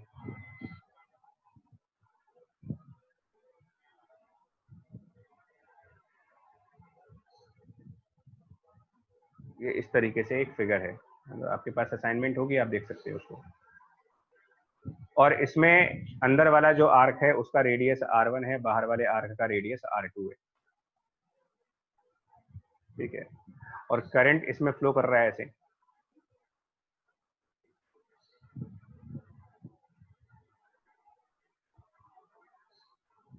तो यहाँ पर करंट I फ्लो कर रहा है। अब सुनो, इसमें ना क्या कहना चाह रहे हैं, करंट 10 एम्पियर, वो सब फालतू की बकवास है, उसको छोड़ दो। Find the magnetic field produced by the circuit at the centre. चलिए निकालते हैं इसको। तो आप ये बताओ, कंसेप्ट पहले रिकॉल करो। अगर कोई सर्कुलर आर्क है और उसमें I करंट है, पहले कंसेप्ट रिकॉल करिए, और वो अगर आर्क थीटा एंगल बनाए अपने सेंटर पर, तो मैग्नेटिक फील्ड का फॉर्मूला एक सर्कुलर आर्क के केस में होता है μ0I/2r into theta divided by 2 pi, circular arc का मैग्नेटिक फील्ड फॉर्मूला। बस यही यूज करना है आपको। अब थीटा कितना होगा, तो इसमें टोटल 8 आर्क्स हैं, तो एक आर्क कितना एंगल बना रहा होगा, एक आर्क अपने सेंटर पे कितना एंगल बनाएगा, ये आप ज्योमेट्री से निकाल सकते हो। ये सारे आर्क मिल करके 360 का एंगल बना रहे, तो किसी भी एक आर्क के लिए जो एंगल बनेगा वो 45 डिग्री पाई बाई 4 होगा, 45 डिग्री का आर्क बनेगा। तो आपको सिर्फ आर्क वाला फॉर्मूला यूज करना है। तो देखिए mu naught I upon 2 into R1 into pi by 4 divided by 2 पाई, ये एक आर्क होगा और R1 रेडियस के 4 आर्क हैं तो 4 प्लस 4 आर्क R2 रेडियस वाले हैं तो उनके लिए म्यू नॉट आई अपॉन 2R2 इंटू उनका भी सेम एंगल वगैरह है, सब कुछ वैसे ही चल रहा है। तो ये आप दोनों मैग्नेटिक फील्ड ऐड कर दो, सेंटर पे टोटल मैग्नेटिक फील्ड आ जाएगी। अब आप इसमें जो स्ट्रेट वायर्स हैं उनका मैग्नेटिक फील्ड नहीं आएगा क्या, ये भी एक क्वेश्चन है कि जो ये स्ट्रेट वायर्स हैं क्या ये मैग्नेटिक फील्ड में कंट्रीब्यूट नहीं करेंगे, सिर्फ सर्कुलर वायर्स ही कंट्रीब्यूट करेंगे। तो सर उनमें सर ऑपोजिट डायरेक्शंस में करंट फ्लो करेगा। नहीं वो रीजन नहीं है, एक्चुअली क्या है वो रीजन आर के बीच का 90 डिग्री एंगल है। नहीं, ये जो स्ट्रेट वायर्स हैं इनको सेंटर के थ्रू सर वो सेंटर से पास हो रहे हैं ना। बिल्कुल बिल्कुल, वो उस पॉइंट ओ से पास हो रहे हैं। अब अगर कोई वायर किसी पॉइंट से पास कर जाएगा तो उस पॉइंट पर वायर का मैग्नेटिक फील्ड नहीं आता। तो क्योंकि जितने भी स्ट्रेट वायर्स हैं वो सब पॉइंट ओ से पास हो रहे हैं, इसीलिए वो पॉइंट ओ पर मैग्नेटिक फील्ड कंट्रीब्यूट नहीं करेंगे, इसमें उनका कोई कंट्रीब्यूशन नहीं होगा मैग्नेटिक फील्ड में। तो कंट्रीब्यूशन सिर्फ सर्कुलर वाले सेगमेंट्स का है और वो आसानी से आप आर्क वाले मेथड से, आर्क वाले फॉर्मूले से बेसिकली निकाल सकते हो। अब इसके बाद इनके बी पार्ट में कहा जा रहा है कि infinitely long straight wire carrying current फला फला एम्पियर, कुछ भी दे रखा है उसमें जो भी है ना, और वो इसके सेंटर पे कहीं रख वख दिया है। ठीक है, अच्छी बात है। चलो जी, तो इसमें इनका ये कहना है कि जो सेंटर है इसके यहाँ पर एक सर्कुलर वायर रख दिया। चलो ठीक है, मान लेते हैं। यहाँ पर एक लॉन्ग वायर है, तो अगर अब यहाँ पर तो आप लॉन्ग वायर हम दिखा सकते हैं, फिगर के हिसाब से दिखा सकते हैं। इसके प्लेन के परपेंडिकुलर वायर जा रहा है, ये जो आप सेगमेंट देख रहे हो ना, इसके परपेंडिकुलरली एक लॉन्ग वायर है। तो ये जो लॉन्ग वायर होगा इसकी मैग्नेटिक फील्ड लाइन, इस लॉन्ग वायर की मैग्नेटिक फील्ड लाइन इसके अराउंड सर्कुलर बनेगी। इसके चारों तरफ आप सर्कुलर मैग्नेटिक फील्ड लाइन दिखाओ, और जब ऐसी मैग्नेटिक फील्ड लाइंस हम ड्रॉ करेंगे तो वो इन सर्कुलर आर्क्स के पैरेलल जाएगा। ऐसी magnetic field line in circular arcs के बिल्कुल पैरेलल जाएगी। ये सब magnetic field line circular arcs के पैरेलल चलेगी। तो ऐसे में क्या होगा, जितने भी आपके सर्कुलर आर्क्स हैं उन पर जीरो फोर्स लगेगा। जितने भी सर्कुलर आर्क्स हैं उन पर जीरो फोर्स आएगा, बिकॉज फोर्स का फॉर्मूला निकालने के लिए आप आई एल क्रॉस बी लगाते हो। तो जो सर्कुलर सेगमेंट्स हैं उनमें करंट की डायरेक्शन और लॉन्ग वायर के मैग्नेटिक फील्ड की डायरेक्शन बिल्कुल पैरेलल हो गई। Current in the circular wire and the magnetic field by the long wire they are parallel to each other. L cross b zero आएगा। Circular segments पर कोई force नहीं आएगी, लेकिन लीनियर सेगमेंट्स पर आएगी, क्योंकि जब यही मैग्नेटिक फील्ड लाइन अगर हम आगे कंटिन्यू करके दिखाएं आपको, इस तरीके से मैग्नेटिक फील्ड लाइन जब दिखाओगे, इस लॉन्ग वायर की मैग्नेटिक फील्ड लाइन, तो ये लॉन्ग वायर की circular magnetic field line linear segments के परपेंडिकुलर है, पैरेलल नहीं है। तो जो लीनियर सेगमेंट्स हैं उन पर फोर्स लगेगा, और वो कैसे निकाला जाएगा, तो आपको उस लीनियर सेगमेंट के किसी भी एक लीनियर सेगमेंट का एक डिफरेंशियल पार्ट मानना पड़ेगा, क्योंकि लॉन्ग वायर की मैग्नेटिक फील्ड नॉन यूनिफॉर्म आती है। तो हम यहाँ पर एक डीआर का डिफरेंशियल पार्ट लेंगे ऑन द लीनियर सेगमेंट, ठीक है। और मान लेते हैं करंट आई डैश फ्लो कर रहा है, एक में I1 एक में I2 कुछ मान लो आप, आई डैश या आई मान लो, ठीक है ना। इसमें आई माना है लॉन्ग वायर में आई डैश, तो mu naught i dash divided by 2 pi r, ये मैग्नेटिक फील्ड होगा बाय दिस लॉन्ग वायर। और डीआर सेगमेंट पर फोर्स निकालने के लिए इंटू डीआर इंटू आई, और इस फोर्स को इंटीग्रेट करोगे आर की लिमिट R1 से R2 तक, तो ये फोर्स लीनियर सेगमेंट के ऊपर आएगा। बस इसके बाद अपना क्वेश्चन आप थोड़ा सा ट्राई करना, इस क्वेश्चन को आप ट्राई करिएगा। सर 40th क्वेश्चन में सर कुछ 40th क्वेश्चन जो है सर उसमें मेरे को लग रहा है कि कुछ इंफॉर्मेशन मिसिंग है सर। कहीं कहीं कुछ मिसिंग नहीं है, तो मैं बता रहा हूँ सब कुछ सही चल रहा है, बिल्कुल मैं बता रहा हूँ अभी आपको। एक्चुअली क्या है कि मैग्नेटिज्म में थोड़ा सा डिफिकल्ट टॉपिक हो जाता ना, मैं इसीलिए मैंने कहा चैप्टर आगे बढ़ाने से पहले यार उसको, कि ऐसा मुझे फील हो रहा है कि मतलब करंट तक तो बहुत अच्छे जोश में चला सब कुछ, और उसके बाद थोड़ा सा मोरल जो है वो डाउन हो गया है। तो हम लोग 38 भी अभी किसी ने भेजा है तो उसको दिखा देते हैं। y इधर x हो गया और इधर z हो गया। 38 एक्चुअल में अभी जो हम लोगों ने वो पूछा था 34 सर 36 का भी है वो सर डिस्कस करने के लिए। 36 है ये सर 36 का भी पार्ट। कर रहे हैं भाई, 1 मिनट कर रहे हैं, रुक जाओ बता, ठीक है। पहले इसको देख लें यार जरा एक मिनट जल्दी से, इसमें टाइम नहीं लगेगा। इसमें ये लूप दे रखा है आपको y एक्सिस की तरफ, फिर इधर की तरफ, ये वैसा ही है जो अभी एक मैग्नेटिक मोमेंट निकालने वाला क्वेश्चन बताया आपको ना, वैसा ही कुछ है। तो ये जो लूप है इसमें 1.2 एम्पियर का कुछ करंट है, ठीक है। तो वो जो भी करंट हो इसको फिलहाल आई मान लो। इसका जो प्लेन है ना, आप इसका मैग्नेटिक मोमेंट की डायरेक्शन चेक करो, इस प्लेन के परपेंडिकुलरली, और करंट की तरफ अपनी राइट हैंड फिंगर्स को जब घुमाओगे, करंट के अकॉर्डिंग राइट हैंड फिंगर्स को घुमाना है, तो और इसकी प्लेन के perpendicular magnetic field, magnetic moment आएगा।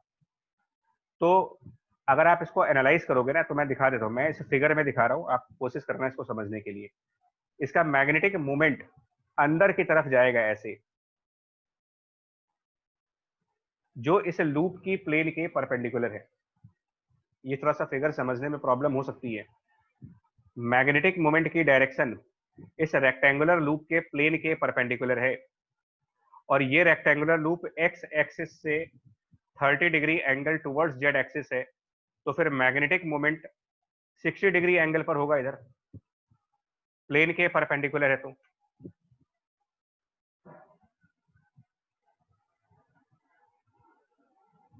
और ऐसे में क्या होगा कि मैग्नेटिक मोमेंट को पहले लिखना पड़ेगा आपको वेक्टर के हिसाब से। तो मैग्नेटिक मोमेंट जब वेक्टर फॉर्म में लिखेंगे तो I इंटू ए, तो उसका मैग्नीट्यूड हो गया, cos 60 उसका कंपोनेंट आई कैप की डायरेक्शन में चलेगा, और sin 60 कंपोनेंट, ये थोड़ा ध्यान देना, किधर की तरफ आएगा sin 60 वाला कंपोनेंट, sin 60 वाला कंपोनेंट किस तरफ आएगा, ये थोड़ा ध्यान देने वाली चीजें हैं। सर माइनस के कैप। हाँ, क्योंकि एक्चुअली क्या होगा, ये जो होगा ये कि जो जेड एक्सिस है ना, थोड़ा सा कभी कभी स्टूडेंट समझने में दिक्कत करते हैं। ये जेड एक्सिस अंदर की तरफ जा रहा है, ये इनवर्ट साइड पर जो एक्सिस जा रही है वो जेड एक्सिस जा रही है। तो एम को जब रिजॉल्व किया जाएगा तो इसका एक कंपोनेंट एक्स एक्सिस की तरफ आएगा और दूसरा कंपोनेंट आपका ये नेगेटिव जेड एक्सिस की तरफ आएगा। तो ये माइनस के कैप, ठीक है जी, यहाँ पर माइनस के कैप बना देते हैं।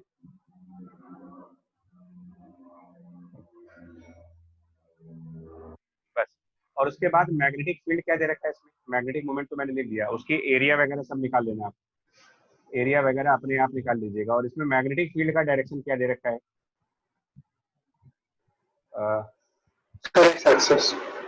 कहाँ लिखा है, 0.8 Tesla along the x axis. तो ठीक है, मैग्नेटिक फील्ड 0.8 टेस्ला आई कैप हो गया। अब आप क्या करोगे, टॉर्क कैलकुलेट करोगे। जब टॉर्क निकालोगे एम क्रॉस बी करोगे, एम क्रॉस बी करने के बाद मैं इसको फटाफट ऐसे लिख रहा हूँ, आई ए इंटू बी, और क्रॉस प्रोडक्ट करने के बाद हमारे पास जो आंसर बनेगा वो आई क्रॉस आई तो 0 हो जाएगा, आई क्रॉस आई 0 हो जाएगा, एम क्रॉस बी में आई क्रॉस के बचेगा, एम क्रॉस बी जब करेंगे तो ये -√3/2 और के क्रॉस आई यानी कि जे कैप आएगा।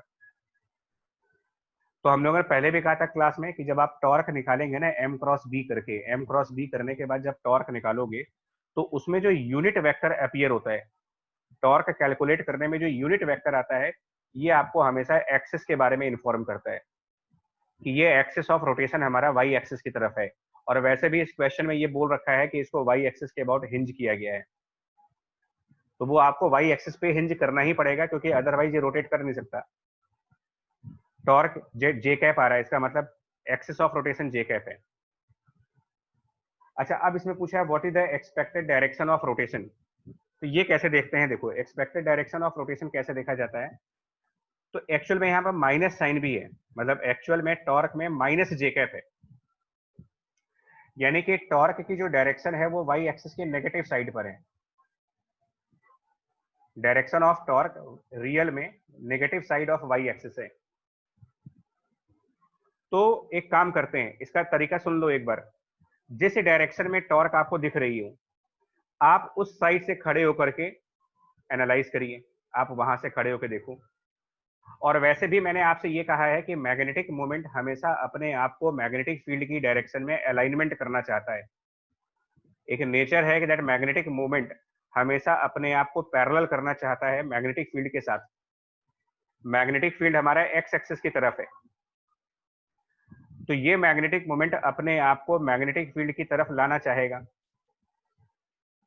तो जहां पर हम खड़े हैं यहां से हमें कैसा रोटेशन दिखेगा? क्या मुझे क्लॉकवाइज रोटेशन दिखेगा या मुझे एंटी क्लॉकवाइज रोटेशन दिखेगा? अगर हम टॉर्क वाली साइड पर जाके खड़े हो जाए तो आप मुझे बताओ इनमें से कौन सा आप बोलोगे आप?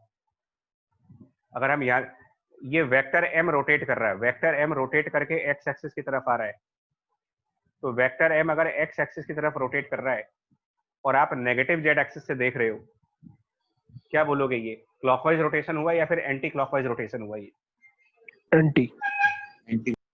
हाँ, Anti-clockwise. बस वही पूछा है एक्सपेक्टेड डायरेक्शन ऑफ रोटेशन क्या है, तो वो कह दो कि अगर हम नेगेटिव वाई एक्सिस से देखेंगे तो एंटी क्लॉकवाइज रोटेट होगा, और अगर आप पॉजिटिव वाई एक्सिस से देखोगे तो ये क्लॉकवाइज रोटेट होगा। बट रोटेट करते हुए हमेशा एक रूल ध्यान रखना है, मैग्नेटिक मोमेंट को मैग्नेटिक फील्ड की तरफ अलाइन करना होता है आपको। एम वेक्टर को बी वेक्टर की तरफ लेके जाओ शॉर्टेस्ट पाथ के थ्रू, कम एंगल वाले पाथ से, बड़े वाले एंगल से नहीं।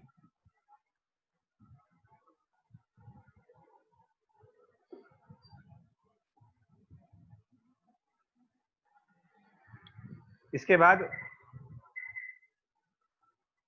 36 क्वेश्चन जो है ना, उसमें भी अब मैं फिगर इसका ड्रॉ करूं या ना करूं यार? चलिए, इस 36 क्वेश्चन में भी ऐसा ही कुछ है। बेसिकली आपको टॉर्क वाले क्वेश्चन में प्रॉब्लम आ रही है, समझ में आ गया इसके, इस एग्जांपल से इतने डाउट से ये समझ में आ गया है कि टॉर्क निकालने में प्रॉब्लम हो रही है। ठीक है जी, ये मुझे क्लियर हो गया कि टॉर्क इतनी आसानी से नहीं निकाल पा रहे आप लोग, कोई बात नहीं। तो ये कुछ इस तरीके का फिगर है यार, देखो आपका ना एक रेक्टेंगुलर लूप है, उसके साथ मैग्नेटिक फील्ड वगैरह सब दे रखा है, ये एक्स एक्सिस और ये वाई एक्सिस, PQRS नाम है इसका, अच्छा नाम है। चलिए, आप क्वेश्चन पढ़ चुके होंगे आप लोग वैसे। मैग्नेटिक फील्ड 45 डिग्री के एंगल पर है लेकिन XY प्लेन में है। फिर से एक बार ध्यान रखना, फिगर कंफ्यूज करता है। मैग्नेटिक फील्ड इसी XY प्लेन पर है, 45 degree angle with the x axis. यानी कि अगर आप मैग्नेटिक फील्ड को कंपोनेंट्स में रिजॉल्व करके लिखना चाहोगे तो B/√2 i cap plus B/√2 j cap लिखना पड़ेगा तुम्हें, XY प्लेन में ही है ये। उसके बाद एक करंट I0 फ्लो कर रहा है PQRS के अंदर। अच्छा, सबसे पहले तो उन्होंने टॉर्क पूछा है, टॉर्क वगैरह क्या बनेगा? Find the angle by which the frame rotates under the action of torque in the short interval of time delta T and the axis about which torque occurs. और ठीक है, सब कहानियां हैं दुनिया भर की और कुछ नहीं है। तो देखो, इसमें करंट अगर हम मान लें, इसके अंदर आप आई करंट मानो, तो सबसे पहले इसका मैग्नेटिक मोमेंट डिफाइन करो कितना होगा। तो magnetic moment current into area, उसके लिए ये सब B और L दे रखा है आपको, डायमेंशन दे रखी है इसकी, और डायरेक्शन इस पर्टिकुलर डायग्राम के हिसाब से जो अभी आपके सामने चल रहा है, इस डायग्राम के हिसाब से इसके मैग्नेटिक मोमेंट की डायरेक्शन K कैप है। इसके बाद क्या करेंगे? टॉर्क निकालेंगे by the cross product M cross B। जब टॉर्क निकालेंगे M क्रॉस B करके, तो ये IL small b capital B/√2 और बेसिकली K क्रॉस I हो जाएगा, तो वो J कैप हो जाएगा, और K क्रॉस J हो जाएगा माइनस I कैप। कुल मिलाकर के ये बन जाएगा आपका आंसर। मैं थोड़ा सा फास्ट कर रहा हूँ, बट क्रॉस प्रोडक्ट लिया मैंने M और B का। M और B के क्रॉस प्रोडक्ट में आपका जो वेक्टर आ रहा है वो J cap minus I cap आ रहा है। अब J cap minus I cap कौन सी डायरेक्शन का वेक्टर है? J cap minus I cap की अगर आप डायरेक्शन सर्च करो कि इस प्लेन में कौन सा डायरेक्शन होगा जो J cap minus I cap को रिप्रेजेंट कर सकता है, तो ये डायरेक्शन बेसिकली सेकंड क्वाड्रेंट की तरफ आएगा। सेकंड क्वाड्रेंट की तरफ हमारा एक वेक्टर बनेगा जिसमें J cap minus I cap आएगा। यानी कि ये जो डायरेक्शन है सेकंड क्वाड्रेंट की तरफ, ये आप कहोगे कि ये डायरेक्शन इस टॉर्क वेक्टर की है। This is direction of torque vector, यानी कि ये एक्सिस है जिसके अबाउट ये रोटेट होगा, एक्सिस ऑफ रोटेशन है ये। जिस तरफ टॉर्क जाएगी वो एक्सिस ऑफ रोटेशन, टॉर्क किस तरफ जा रही है वो उसके वेक्टर से मालूम चल जाएगा, J माइनस I की तरफ। तो ये लूप अपनी ये जो लाइन है, मैं अगर इसको सही से प्लॉट करूं तो ये लाइन एक्चुअल में इसका वो है, मतलब डायगोनल, इस स्क्वायर लूप का डायगोनल है वो। तो आप ये कहोगे कि ये लूप अपनी डायगोनल के अबाउट रोटेट करेगा, ये एक्सिस के अबाउट, डायगोनल एक्सिस के अबाउट। और किस तरीके से रोटेट करेगा, तो उसका आंसर क्लियर है कि मैग्नेटिक मोमेंट अपने आप को मैग्नेटिक फील्ड की तरफ अलाइन करना चाहता है। मैग्नेटिक मोमेंट यहाँ के कैप डायरेक्शन में है, यानी इस प्लेन में दिखाएंगे, अगर हम इस फिगर में दिखाना चाहें तो मैग्नेटिक मोमेंट बाहर की तरफ है, जेड एक्सिस की तरफ। तो रोटेशन कैसे होगी इसका ध्यान दीजिए जरा, मैग्नेटिक मोमेंट जेड एक्सिस की तरफ है,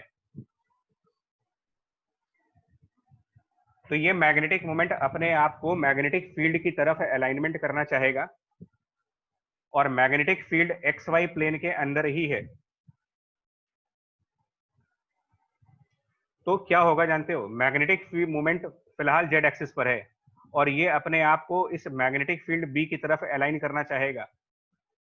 तो ये वेक्टर, मैग्नेटिक मोमेंट का जो वेक्टर है, ये वेक्टर रोटेट कर जाएगा टुवर्ड्स मैग्नेटिक फील्ड, ये ऐसे रोटेट करेगा। और जिस लाइन के अबाउट ये रोटेट हो रहा है वो लाइन स्क्वायर की डायगोनल बन रही है।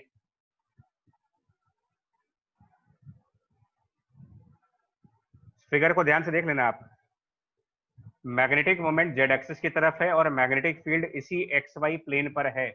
अगर मैं मैग्नेटिक फील्ड को भी ड्रॉ करना चाहूं तो ऐसे दिखा सकता हूं, ये डायरेक्शन है मैग्नेटिक फील्ड की in the x y plane. तो एम वेक्टर अपने आप को बी वेक्टर की तरफ लेकर के जाएगा और axis of rotation is the diagonal of this square loop. अब इन्होंने ये पूछा है कि डेल्टा टी के स्मॉल टाइम के अंदर ये कितना रोटेट कर जाएगा। इनका क्वेश्चन देखो क्या है कि डेल्टा टी के स्मॉल टाइम में कितना रोटेट करेगा। और ये जो स्क्वायर लूप है इसकी हर एक साइड एम मास की है। एक्चुअली एल और बी बराबर हैं, स्क्वायर लूप है तो बी और एल बराबर हो जाएंगे। अब इसमें ना बहुत सारे कंसेप्ट आपके यूज होने वाले हैं। इसके अंदर कंसेप्ट्स कौन से यूज होने हैं पहले वो देखो आप, इसमें ना क्या क्या कंसेप्ट्स यूज होंगे। तो इसमें सबसे पहले जो कंसेप्ट यूज होने वाला है वो ये, जो मतलब मुझे 100% श्योर है कि आप इसको नहीं कैच कर पाए होंगे उस टाइम पर। सबसे पहले क्वेश्चन तो ये है कि अगर आप इसकी डायगोनल एक्सिस की बात करते हो ना, स्क्वायर का डायगोनल, ठीक है, थोड़ा डायग्राम गलत बन गया यार, बस ठीक है।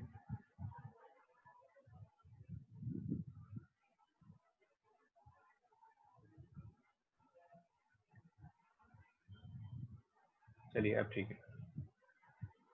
ये बताओ, अगर ये सब एम मास के वायर्स हैं, ये भी एम मास का है, ये भी एम मास का है, ये भी एम मास का है, इसकी भी लेंथ एल, इसकी भी एल, सब एल लेंथ के हैं, और ये एक्सिस है, तो मोमेंट ऑफ इनर्शिया कैसे कैलकुलेट होगा।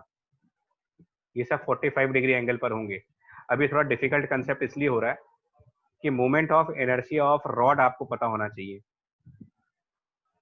एक रॉड का मोमेंट ऑफ इनर्शिया क्या होता है ना, ये कंसेप्ट रिकॉल करना पड़ेगा, तब जाकर के ये क्वेश्चन होगा।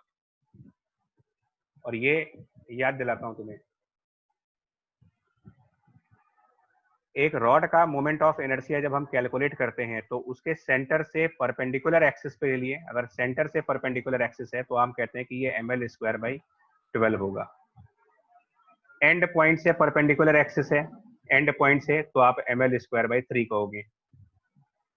लेकिन अगर नॉन परपेंडिकुलर है, यानी किसी एंगल पर है, एक्सिस उससे थीटा एंगल पर है, तो अब ये सब रोटेशनल मैकेनिक्स के लेक्चर में जाकर के चेक करना होगा तुम्हें कि and point sine square theta का टर्म आ जाता है, साइन स्क्वायर थीटा का टर्म आएगा। तो यही चीज यहाँ पर यूज होनी है, क्योंकि ये जो एक्सिस है वो हर एक रॉड के एंड पॉइंट से जा रही है।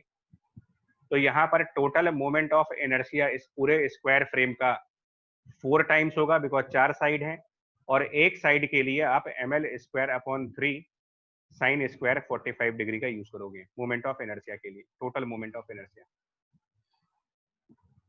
और पिछले वाले क्वेश्चन में टॉर्क निकाला था, तो हमें उस टॉर्क का पहले मैग्नीट्यूड भी निकालना पड़ेगा। मैग्नीट्यूड ऑफ टॉर्क हो जाएगा I0, एक्चुअली एल और बी बराबर हैं तो ये L² हो गया, और J माइनस I का भी मॉड कैलकुलेट करेंगे, तो J cap minus I cap का मॉड √2 हो जाएगा, और √2 और √2 कैंसिल हो जाएंगे, तो टॉर्क का magnitude I not L square B. So magnitude of torque आ चुका, यहाँ मोमेंट ऑफ इनर्शिया आ गया, torque equal to I alpha वाला कंसेप्ट लगाएंगे रोटेशनल मैकेनिक्स वाला। ये आई करंट के लिए नहीं है, this I for the moment of inertia. तो पहले आप इससे एंगुलर एक्सेलरेशन अल्फा निकालो, अब मैं छोड़ दे रहा हूँ इसके आगे क्या करना है। और उसके बाद एंगुलर डिस्प्लेसमेंट थीटा का एक फॉर्मूला होता है, initial angular velocity into time T plus half alpha into T square. Loop initially 0 velocity पर है, आगे आपका आंसर आ जाएगा हाफ अल्फा टी स्क्वायर। ये इसकी एंगुलर डिस्प्लेसमेंट होगी। तो प्रॉब्लम डिफिकल्ट इसलिए हुआ है क्योंकि इसके अंदर वैरायटी ऑफ कंसेप्ट को यूज किया जा रहा है, मैग्नेटिज्म भी यूज हो रहा है प्लस रोटेशनल मैकेनिक्स भी यूज हो गया थोड़ा सा, जो ऑल ऑफ सडन स्ट्राइक करता ही नहीं है। तो अब ठीक है जी, देखो और देखते हैं इसमें।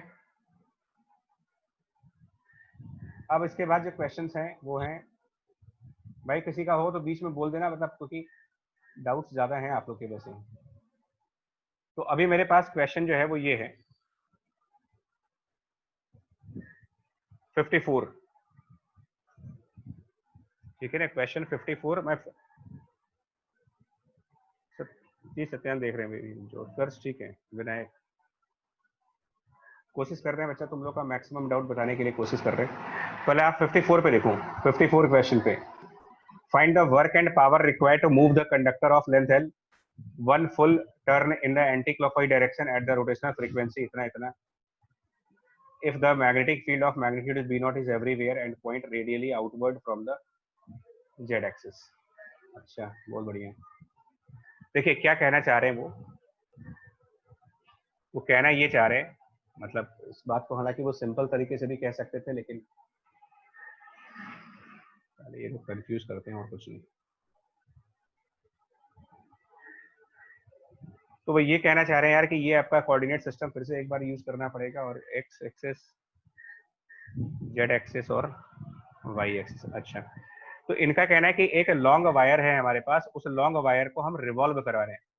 ठीक है, थोड़ा सा फिगर समझना है, ट्राई करना समझने के लिए।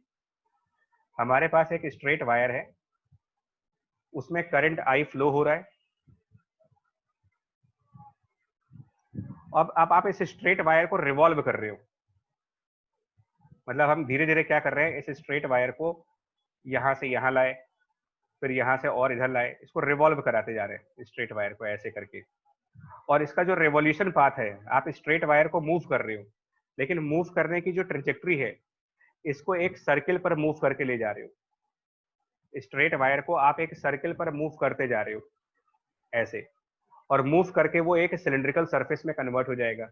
यानी मोशन ऐसे है, स्ट्रेट वायर की मोशन इस तरीके से हो रही है, फिर ऐसे, फिर ऐसे। तो हम स्ट्रेट वायर को एक सर्कुलर पाथ पर मूव करते हैं, जिसकी वजह से वो जेड एक्सिस के चारों तरफ जा करके एक सिलिंड्रिकल सरफेस बन जाएगा। और मैग्नेटिक फील्ड जेड एक्सिस से रेडियली आउटवर्ड है, यानी कि जब हम एक्स एक्सिस की तरफ होंगे ऑन द एक्स एक्सिस, तो मैग्नेटिक फील्ड का डायरेक्शन, जब आप एक्स एक्सिस पर होगे तो magnetic field radially outward x axis की तरफ होगी। जब हम वाई एक्सिस पर होंगे तो मैग्नेटिक फील्ड वाई एक्सिस की तरफ होगी। ऐसे जेड एक्सिस से रेडियली आउटवर्ड मैग्नेटिक फील्ड है, तो ये डायरेक्शन मैग्नेटिक फील्ड का, यहाँ पर ये डायरेक्शन मैग्नेटिक फील्ड का। अब आप फोर्स का कंसेप्ट रिकॉल करो, force on the wire is i l cross b. हमने काम करते हैं, इसको नंबर 1 दे देते हैं और इसको नंबर 2 दे दो आप, जब वो वाई एक्सिस पर है। तो जब उसकी पोजीशन 1 है, ध्यान देना पोजीशन 1, तो पोजीशन 1 पे फोर्स का जो फॉर्मूला लिखा जाएगा वो ऐसे होगा, आई लेंथ जो कि जेड एक्सिस की तरफ यानी के कैप, क्रॉस पोजीशन 1 की मैग्नेटिक फील्ड को हम आई कैप के डायरेक्शन में लिखेंगे। सेम वायर जब पोजीशन 2 पर चला गया, same wire on the position 2, यानी कि पोजीशन 2 वो है जब वो वाई एक्सिस के ऊपर है, तब फोर्स का फॉर्मूला क्या होगा, आई लेंथ के कैप, वहां पर मैग्नेटिक फील्ड वाई एक्सिस यानी जे कैप की डायरेक्शन में है। तो इससे क्या लग रहा है आपको, फोर्स किस तरफ काम कर रही है? पोजीशन 1 पे फोर्स किधर की तरफ आ रही है? सो पोजीशन 1 की फोर्स k क्रॉस आई है, मतलब किधर हुआ k क्रॉस आई, अगर हम चेक करें तो पोजीशन 1 की फोर्स किस तरफ जे क्रॉस सर, जे जे जे की तरफ ना, इसका मतलब y एक्सिस की तरफ। y एक्सिस की तरफ फोर्स आने का मतलब जिधर मोशन हो रही है उसी साइड फोर्स है। जब आप पोजीशन 2 पर चले गए, पोजीशन 2 पर जब आ गए तो फोर्स k क्रॉस j के अलॉन्ग गई, माइनस आई कैप होगा वो, यानी कि ऐसे फोर्स आएगी एक्स एक्सिस के पैरेलल। यानी कुल मिलाकर के सिचुएशन क्या बन रही है, एनालाइज करने पर सिचुएशन क्या बन रही है कि जो फोर्स है वो किसी भी मूवमेंट पर अगर आप कैलकुलेट करके देखोगे तो at all movement, every movement, force will be parallel to the instantaneous velocity. At all moments force will be parallel to the instantaneous velocity, ये इसका मेन कंसेप्ट है। तो जो पावर होती है एफ डॉट वी से, power is f dot v, और जब ये दोनों वेक्टर हमेशा पैरेलल वेक्टर्स हो जाएंगे तो बीच में से डॉट हट जाएगा, ये सिंपली एफ इंटू वी हो जाएगा, और फोर्स की जगह लिखना पड़ेगा i l b and the velocity. अब वेलोसिटी के लिए उन्होंने, वेलोसिटी उससे आएगी ओमेगा इंटू आर से। ओमेगा हम 2 pi into number of revolutions per second यानी कि frequency 2 pi n into r कर देंगे। यही सब क्वेश्चंस हैं। और वर्क डन कितना होगा, तो पावर जब निकाल लिया तो वर्क डन हम पावर मल्टीप्लाइड बाय टाइम से निकालेंगे, और टाइम एक रेवोल्यूशन का 2 पाई डिवाइडेड बाय ओमेगा होगा। अब ओमेगा को फिर आप ये 2 पाई एन कर देना, तो फॉर्मूले एक दूसरे में एडजस्ट करते रहो, बट मेन कंसेप्ट इसको समझने का है। सारे क्वेश्चन बेसिकली डायरेक्शंस का गेम है। चैप्टर के बिगिनिंग मैंने कहा था और आज फिर कह रहा हूँ, सब कुछ डायरेक्शंस का गेम है, इसको एनालाइज करो।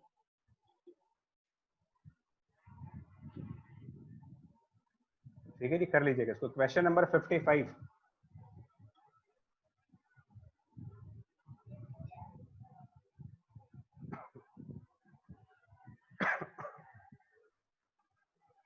देखो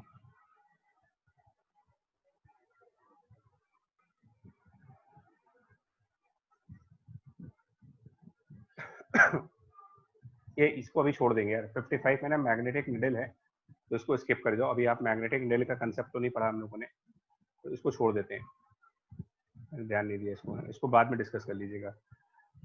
और 58 भी ग्रुप में आया है, लेकिन देखो एक काम करो, 58 क्वेश्चन ना क्लासरूम इलस्ट्रेशन, हाँ आपने कराया है सर। क्लासरूम इलस्ट्रेशन है, मैं इसलिए इसको कराऊंगा नहीं, मैं बता दे रहा हूँ आपके नोट्स में। सर उससे नहीं सर उससे आंसर जो मैंने निकाला सर उसमें पाई बाई 2 का फैक्टर एक एक्स्ट्रा आ रहा है सर। नहीं आएगा, नहीं आएगा, आप वर्किंग भेजना अपनी, नहीं आएगा, नहीं आ सकता उसमें, जानते हो। 58 का आंसर गलत दिया शायद। किसका आंसर? 58 का पीछे। Yes sir. अच्छा वो पाई यही तो बोल रहा था सर, वो पाई बाई 2 आएगा ही नहीं सर। नहीं वो मिस्टेक है, वो फिर आंसर में मिस्टेक है एक्चुअली।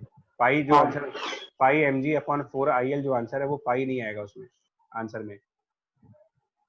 मैं इसलिए, अच्छा जो क्लास में किया है ना बच्चा उसको देख लो ना, क्लास वाले को देख लो। और कौन सा करना है इसमें जल्दी बताओ यार, है ना, काफी हद तक इसमें और कौन सा रह गया है? किसी का क्वेश्चन रह गया तो बताओ। सर 48। बाकी लोग भी देख लो भाई, इसमें एक बार लास्ट है, इसके बाद क्योंकि डाउट सब लेंगे नहीं इस चैप्टर के। तो 48 उसमें क्यू चार्ज कोन के ऊपर है ना, और भैया देखो इसका क्या करना चाहिए तुम्हें, ये बताओ। ये दो ऑप्शंस हैं, या तो आपको कोन का मोमेंट ऑफ इनर्शिया याद हो, जिसके चांसेस काफी कम है सर 7/13 करके आता है कुछ फैक्टर करके कुछ ना, मतलब इस ऐसे में एग्जाम में तो आंसर नहीं दे पाएंगे, ऐसे में आप एग्जाम में आंसर नहीं दे सकते। मेरे कहने का मतलब है कि दो ऑप्शन है इस क्वेश्चन को करने के, या तो मोमेंट ऑफ इनर्शिया याद हो तो क्या कर लेते, अगर मान लो मोमेंट ऑफ इनर्शिया याद हो तो कर क्या लेते उससे, तो हम ये कंसेप्ट लगाते हैं, magnetic moment divided by angular momentum equal to charge q divided by 2 times mass, और एंगुलर मोमेंटम के लिए हम इसका moment of inertia into omega कर देते। बट मोमेंट ऑफ इनर्शिया इस समय याद नहीं है तो फिर वो प्रॉब्लम है। तो फिर इसका सोल्यूशन भी है, प्रॉब्लम है तो सोल्यूशन भी है। सोल्यूशन ये है कि आप इसकी हाइट गिवन है क्वेश्चन में। सोल्यूशन ये है कि इस कोन पर एक सर्कुलर बैंड मान लो, कोन के ऊपर एक सर्कुलर बैंड है, ठीक है। क्लास में याद करिए बर्थडे वाला कैप ला करके आपको सर्कुलर बैंड भी दिखाया था। तो ये जो सर्कुलर बैंड इस कोन के ऊपर आप बनाओगे, ठीक है, इसके लिए क्या करेंगे, स्लैंटेड लेंथ की तरफ, स्लैंटेड लेंथ की तरफ आप जाओगे y डिस्टेंस पर dy लेकर के। तो ये जो सर्कुलर बैंड बनेगा, radius of this circular band, जो यहाँ पर हम जिसको हम बैंड कह रहे हैं सर्कुलर वाला, उसका रेडियस आप निकाल सकते हो। ये एंगल थीटा है, वो y साइन थीटा रेडियस बनेगा।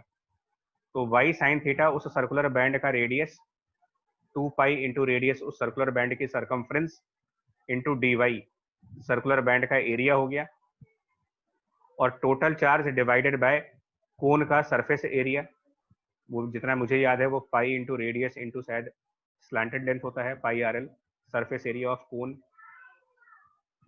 अगर मैं गलत नहीं हूँ तो। निखिल उससे बाद में कर लेंगे, अब छोड़ दो, अब इस पे आ गए। तो charge per unit area multiplied by the area of circular band, ये इस सर्कुलर बैंड का चार्ज हो गया। और चार्ज को फ्रीक्वेंसी ऑफ रिवॉल्यूशन यानी कि ओमेगा अपॉन 2 पाई से मल्टीप्लाई करूं, तो charge into frequency of revolution current हो गया। करंट को एरिया से मल्टीप्लाई करेंगे तो मैग्नेटिक मोमेंट आएगा। अब एरिया जो इस सर्कुलर बैंड के अंदर है, area inside this circular band, ये वाला एरिया, वो पाई आर स्क्वायर है। तो पाई और radius of this circular band was again y sine theta, इसका स्क्वायर। और अब आप इस मैग्नेटिक मोमेंट को टोटल इंटीग्रेट कर दो, जिसमें y की लिमिट 0 से लेकर के टोटल स्लैंटेड लेंथ l तक होगी। l इसकी स्लैंटेड लेंथ मान ली मैंने। तो कैलकुलस अप्रोच बची है। अगर मैग्नेटिक मोमेंट नहीं याद है तो कैलकुलस अप्रोच लगाओ और इसका मैग्नेटिक मोमेंट कैलकुलेट कर लिया जाए कि ये क्या बनेगा।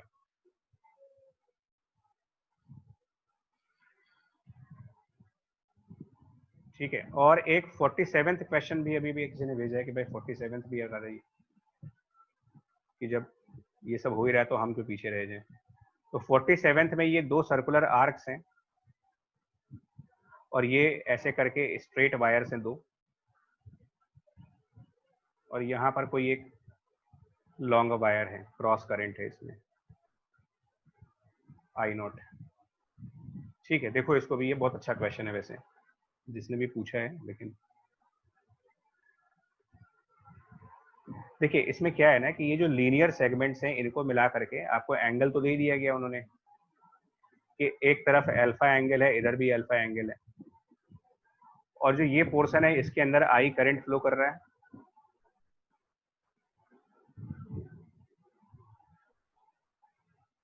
और रेडियस वगैरह है। ठीक है, मतलब इनर रेडियस ए है और आउटर रेडियस बी है। ठीक है, ये सब तो कैलकुलेशन का पार्ट है। चलिए, ये जो लॉन्ग वायर है इसकी magnetic field line, long wire इसका करंट इनवर्ड है, क्रॉस करंट है, तो इसकी मैग्नेटिक फील्ड लाइन जब प्लॉट करोगे तो वो सर्कुलर फॉर्म में आएंगी ऐसे। तो ये लाइन ऑफ मैग्नेटिक फील्ड है because of the long wire, line of b by long wire कह सकते हो। तो ये क्या होगा, अगर हम इसके नाम रख देना, जो हमारा लूप है उसके कुछ नाम दे दो आप, पी क्यू आर और ये से एस कर दो, तो होगा ये कि जो पी क्यू है और जो आर एस है, इन दोनों के ऊपर एफ की वैल्यू 0 आएगी, फोर्स 0 आएगा। अब क्या रीजन होगा फोर्स के 0 आने का, कि पी क्यू और आर एस पर फोर्स क्यों नहीं काम करेगी। रीजन, पी क्यू और आर एस भी सर्कुलर है और लाइन ऑफ मैग्नेटिक फील्ड भी सर्कुलर है।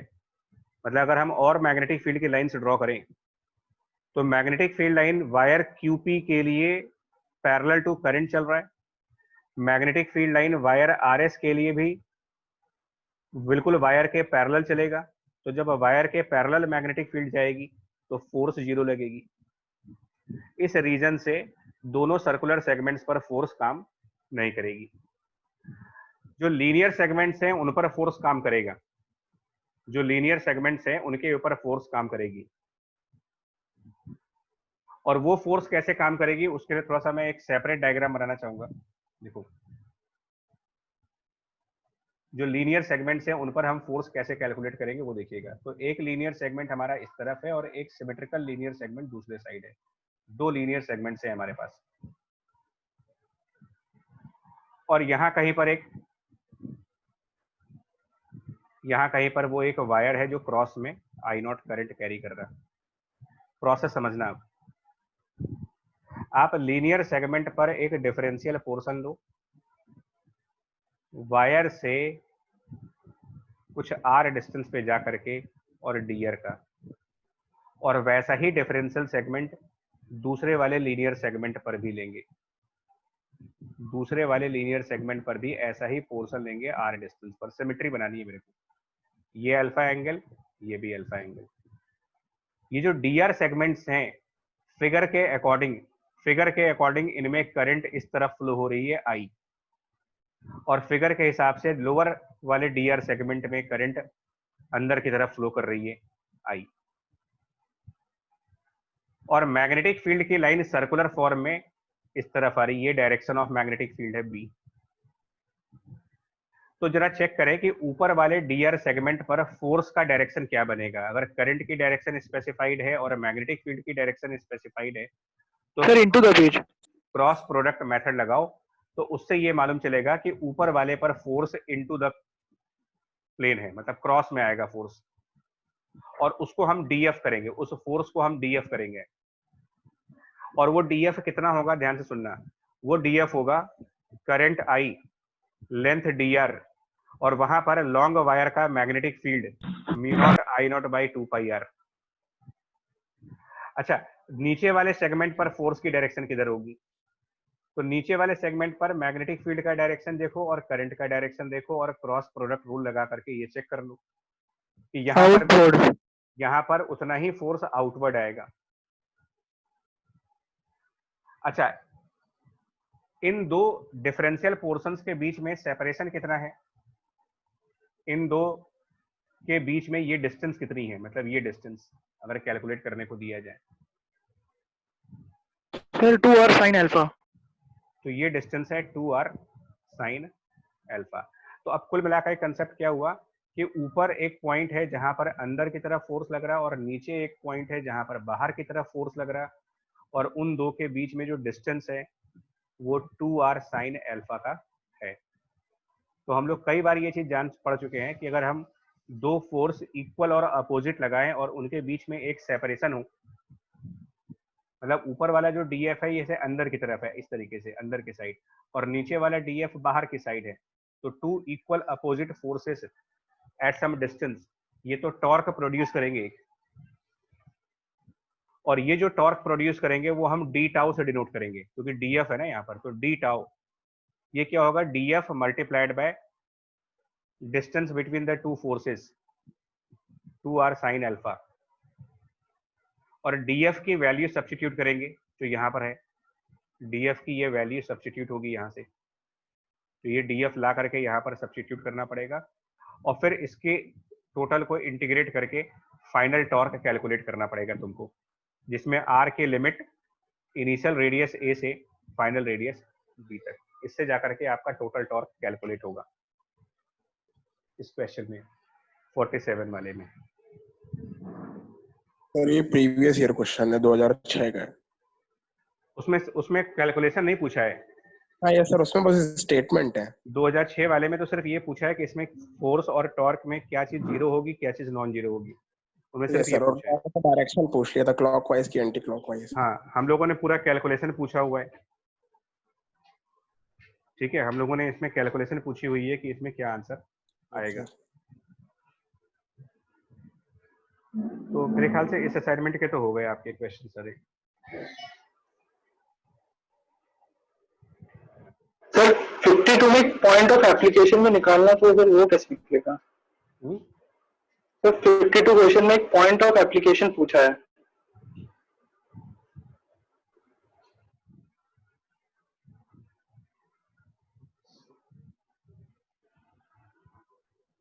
बता रहे, एक मिनट।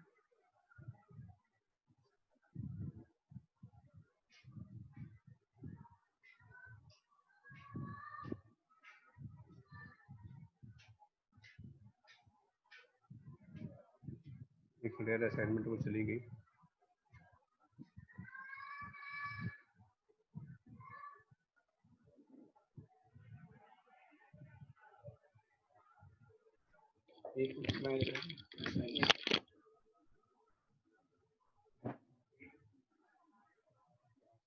जल्दी है।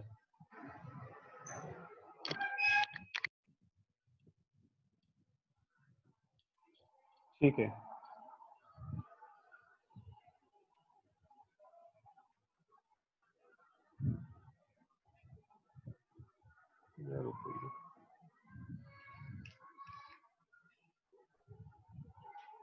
ठीक।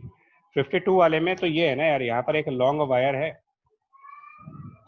उसमें कुछ करंट है और यहाँ पर एक वायर है।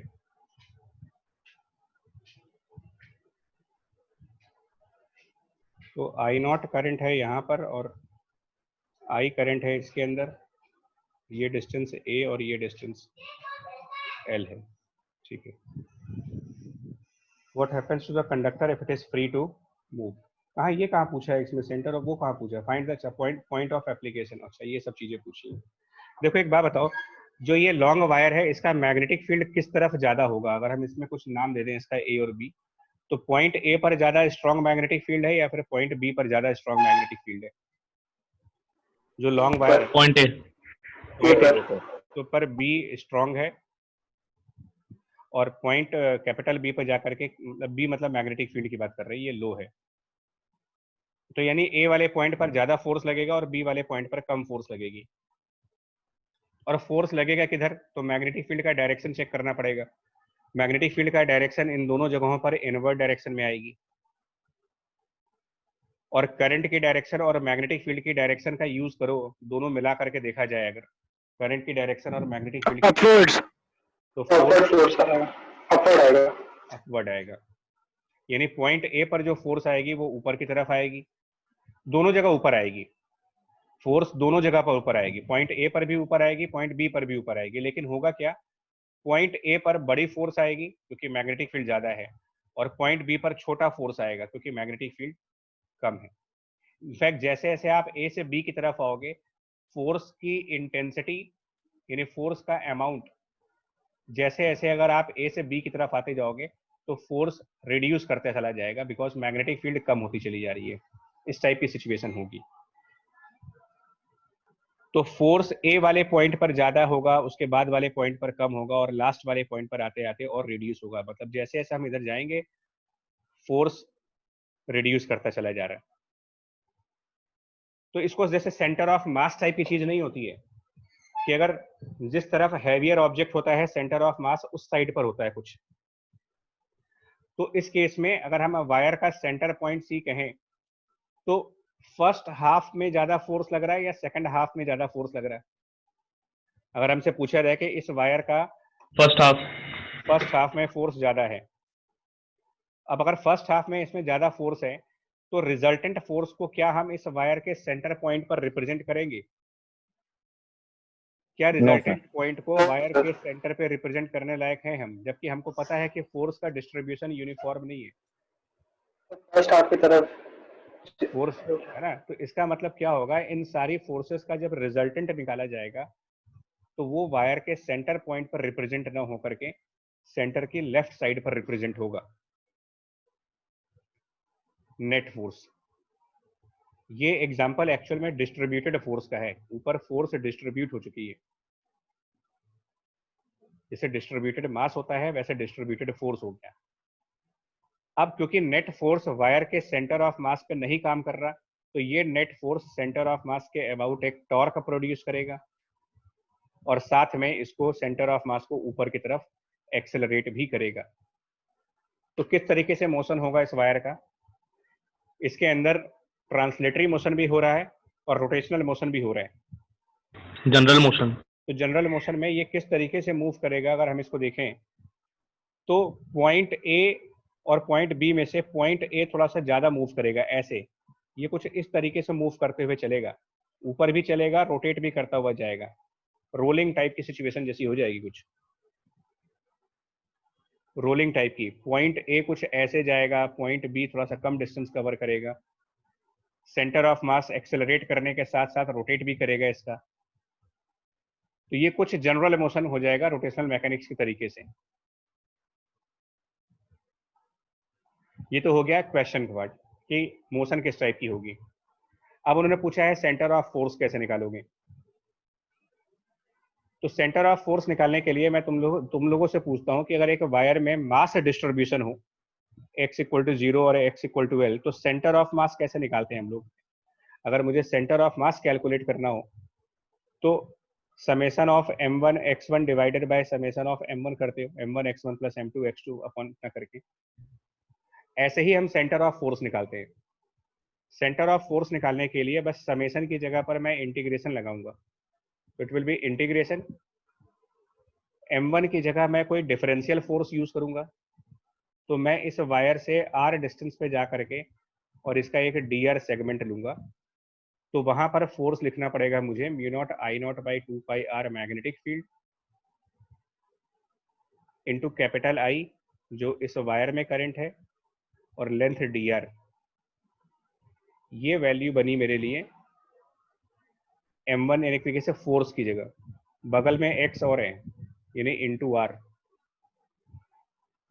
और ये a से इंटीग्रेट करेंगे up to a plus b।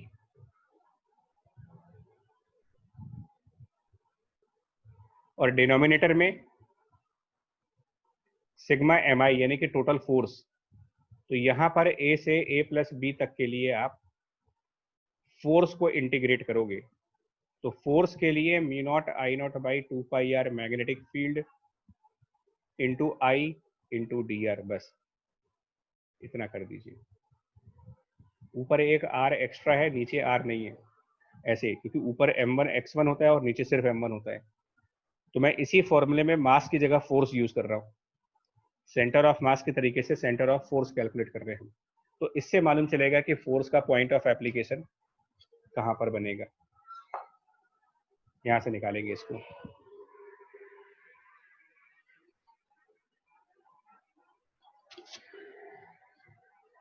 हो गया आपका ये डाउट कि और भी कोई है? Sir HCB। कौन सा, जल्दी बताओ भाई। आज ब्रेक नहीं हो पाया यार एक्चुअली। HCV का कौन सा, बोलो जल्दी, ये टाइम है। Sir magnetic field due to current 57 question. Magnetic field due to current का 57। Yes sir. ये तो सोलेनाइड की मैग्नेटिक फील्ड का कह रहा है ना वो। Page number 253। Yes sir. तो भैया ये तो यार, तो इसको क्यों पूछ रहे हो, क्योंकि ये सोलेनाइड के मैग्नेटिक फील्ड को डिराइव करने के बारे में कह रहा है यार। ये क्वेश्चन जो कह रहे हैं कि वो सोलेनाइड का मैग्नेटिक फील्ड आप डिराइव करके दिखाओ मुझे। सर मैग्नेटिक फील्ड का 26। अब भैया एक मिनट, एक एक करके इनको बता दें पहले, अभी दोनों पूछ लिया है। तो इसमें ये है कि अगर हम सोलेनाइड की ऐसे कॉइल्स लेते हैं, हालांकि ये हमने क्लास में कर रखा है, इसको हम लोगों ने क्लास में भी डिस्कस किया हुआ है, इसको डिराइव किया है मैंने, कि अगर हम सोलेनाइड में इस तरीके से कॉइल्स लें तो इनका ये कहना है, रेडियस वगैरह सब दे रखा है, radius, length, number of turns और सब कुछ। अब ये कह रहे हैं कि एक एंड से, तो जैसा ये कह रहे हैं वैसा हम लोग करते जा रहे हैं। एक एंड पॉइंट से कह रहे हैं कि x डिस्टेंस पे जाओ और वहां पर एक dx का पोर्शन कंसिडर करो। तो यहाँ पर एक dx पोर्शन मानने को कह रहे हैं, ये मान लेते हैं उसको dx पोर्शन। अच्छा, उसके बाद वो कह रहे हैं कि इसके सेंटर पर आप मैग्नेटिक फील्ड निकालो इसकी वजह से, due to this circular segment, और उसके बाद उसको इंटीग्रेट कर दो। देखिए क्या है, ये एग्जैक्टली मैंने क्लास में किया हुआ है, बट फिर भी आपको बता दे रहा हूँ। ये जो dx पोर्शन है, अगर हम सिर्फ इतने पे फोकस करेंगे तो इस dx पोर्शन में कितने टर्न्स होंगे, number of turns in this dx portion, अगर हम बात करें इस dx पोर्शन में नंबर ऑफ टर्न्स, तो और सबके अंदर आई करंट है, इन सबके अंदर आई करंट है। Small N turns per unit length दे रखे हैं, टर्न्स पर यूनिट लेंथ। भाई जिसका डाउट है वो तो बोल दो कम से कम यार, कि पर यूनिट लेंथ अगर n टर्न है तो dx के अंदर नंबर ऑफ टर्न कितने हो जाएंगे, तो NDX total n dx turn हो गए।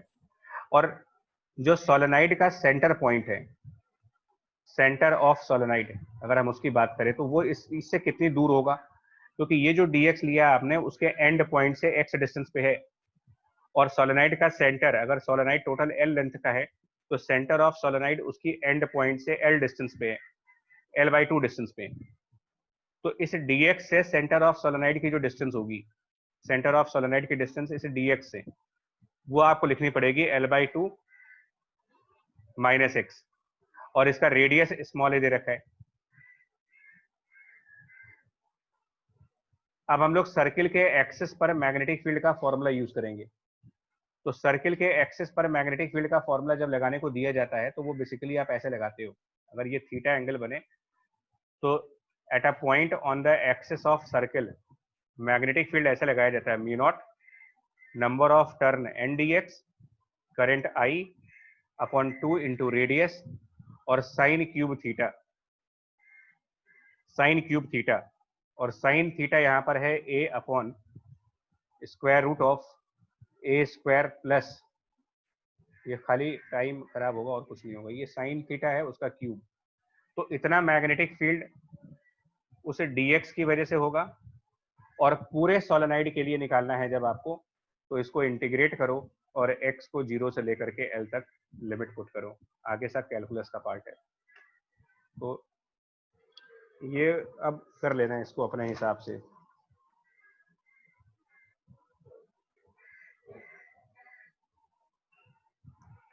ट्वेंटी सिक्स किस चैप्टर का पूछ रहे हो भाई आप लोग? Magnetic field. यही वाला मतलब जिसमें इन्होंने पूछा है? नो सर, इसके पहले वाला। अच्छा, उसके पहले वाला। यार बिना ब्रेक के तुम लोग कुछ वाले क्लास भारी पड़ गई।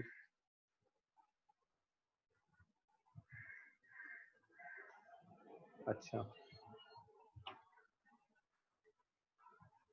बाबूजी, ये भी वैसे हालांकि पूरा तो नहीं, लेकिन हाँ थोड़ा सा इसका पोर्शन हमने क्लास में जरूर डिस्कस किया हुआ है। एनीवे देखो, कोशिश करते हैं आपको फिर से समझाते हैं इसको।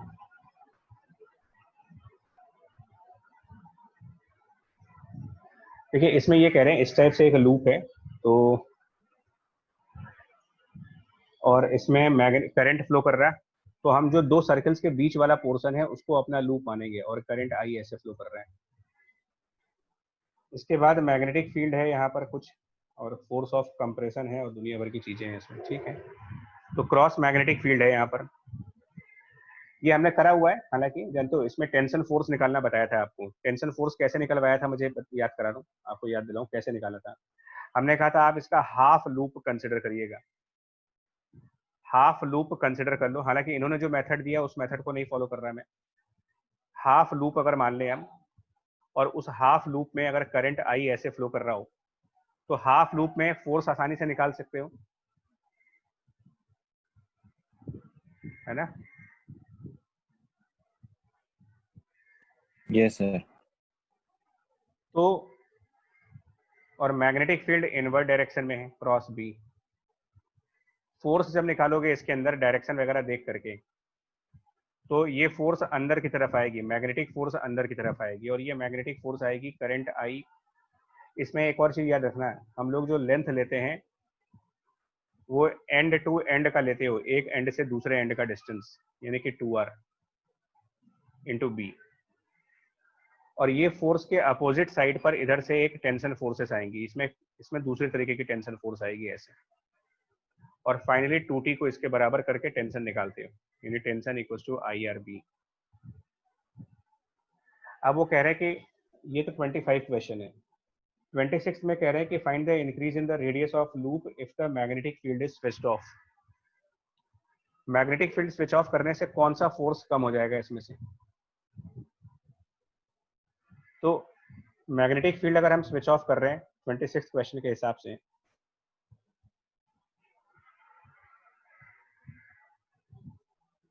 तो ठीक है, ये IRB की फोर्स हट जाएगी, टेंशन फोर्स बचेगी खाली। और उसके लिए ये क्रॉस सेक्शनल एरिया निकालना होगा तुम्हें, यहाँ पर ये क्रॉस सेक्शनल एरिया। तो अगर ये cross sectional area capital A है और इस पे टेंशन फोर्स कैपिटल T है, तो इलास्टिसिटी के कंसेप्ट लगाना है, tension force by area stress will be Young's modulus into change in the radius divided by radius, ये कंसेप्ट लगाना है तुमको। अब क्रॉस सेक्शनल उसका एरिया दिया है कि नहीं दिया है वो देख लो आप। दिया है, cross section of the wire is small r, ये इस क्रॉस सेक्शन रेडियस स्मॉल ए दे रखा है, कुछ नहीं करना है। तो 26 में सिंपली इलास्टिसिटी का कंसेप्ट लगाओ कि टेंशन की वजह से ये वायर का रेडियस इंक्रीज कर जाएगा, तो stress is equals to strain multiplied by Young's modulus, इतना हो जाएगा ये।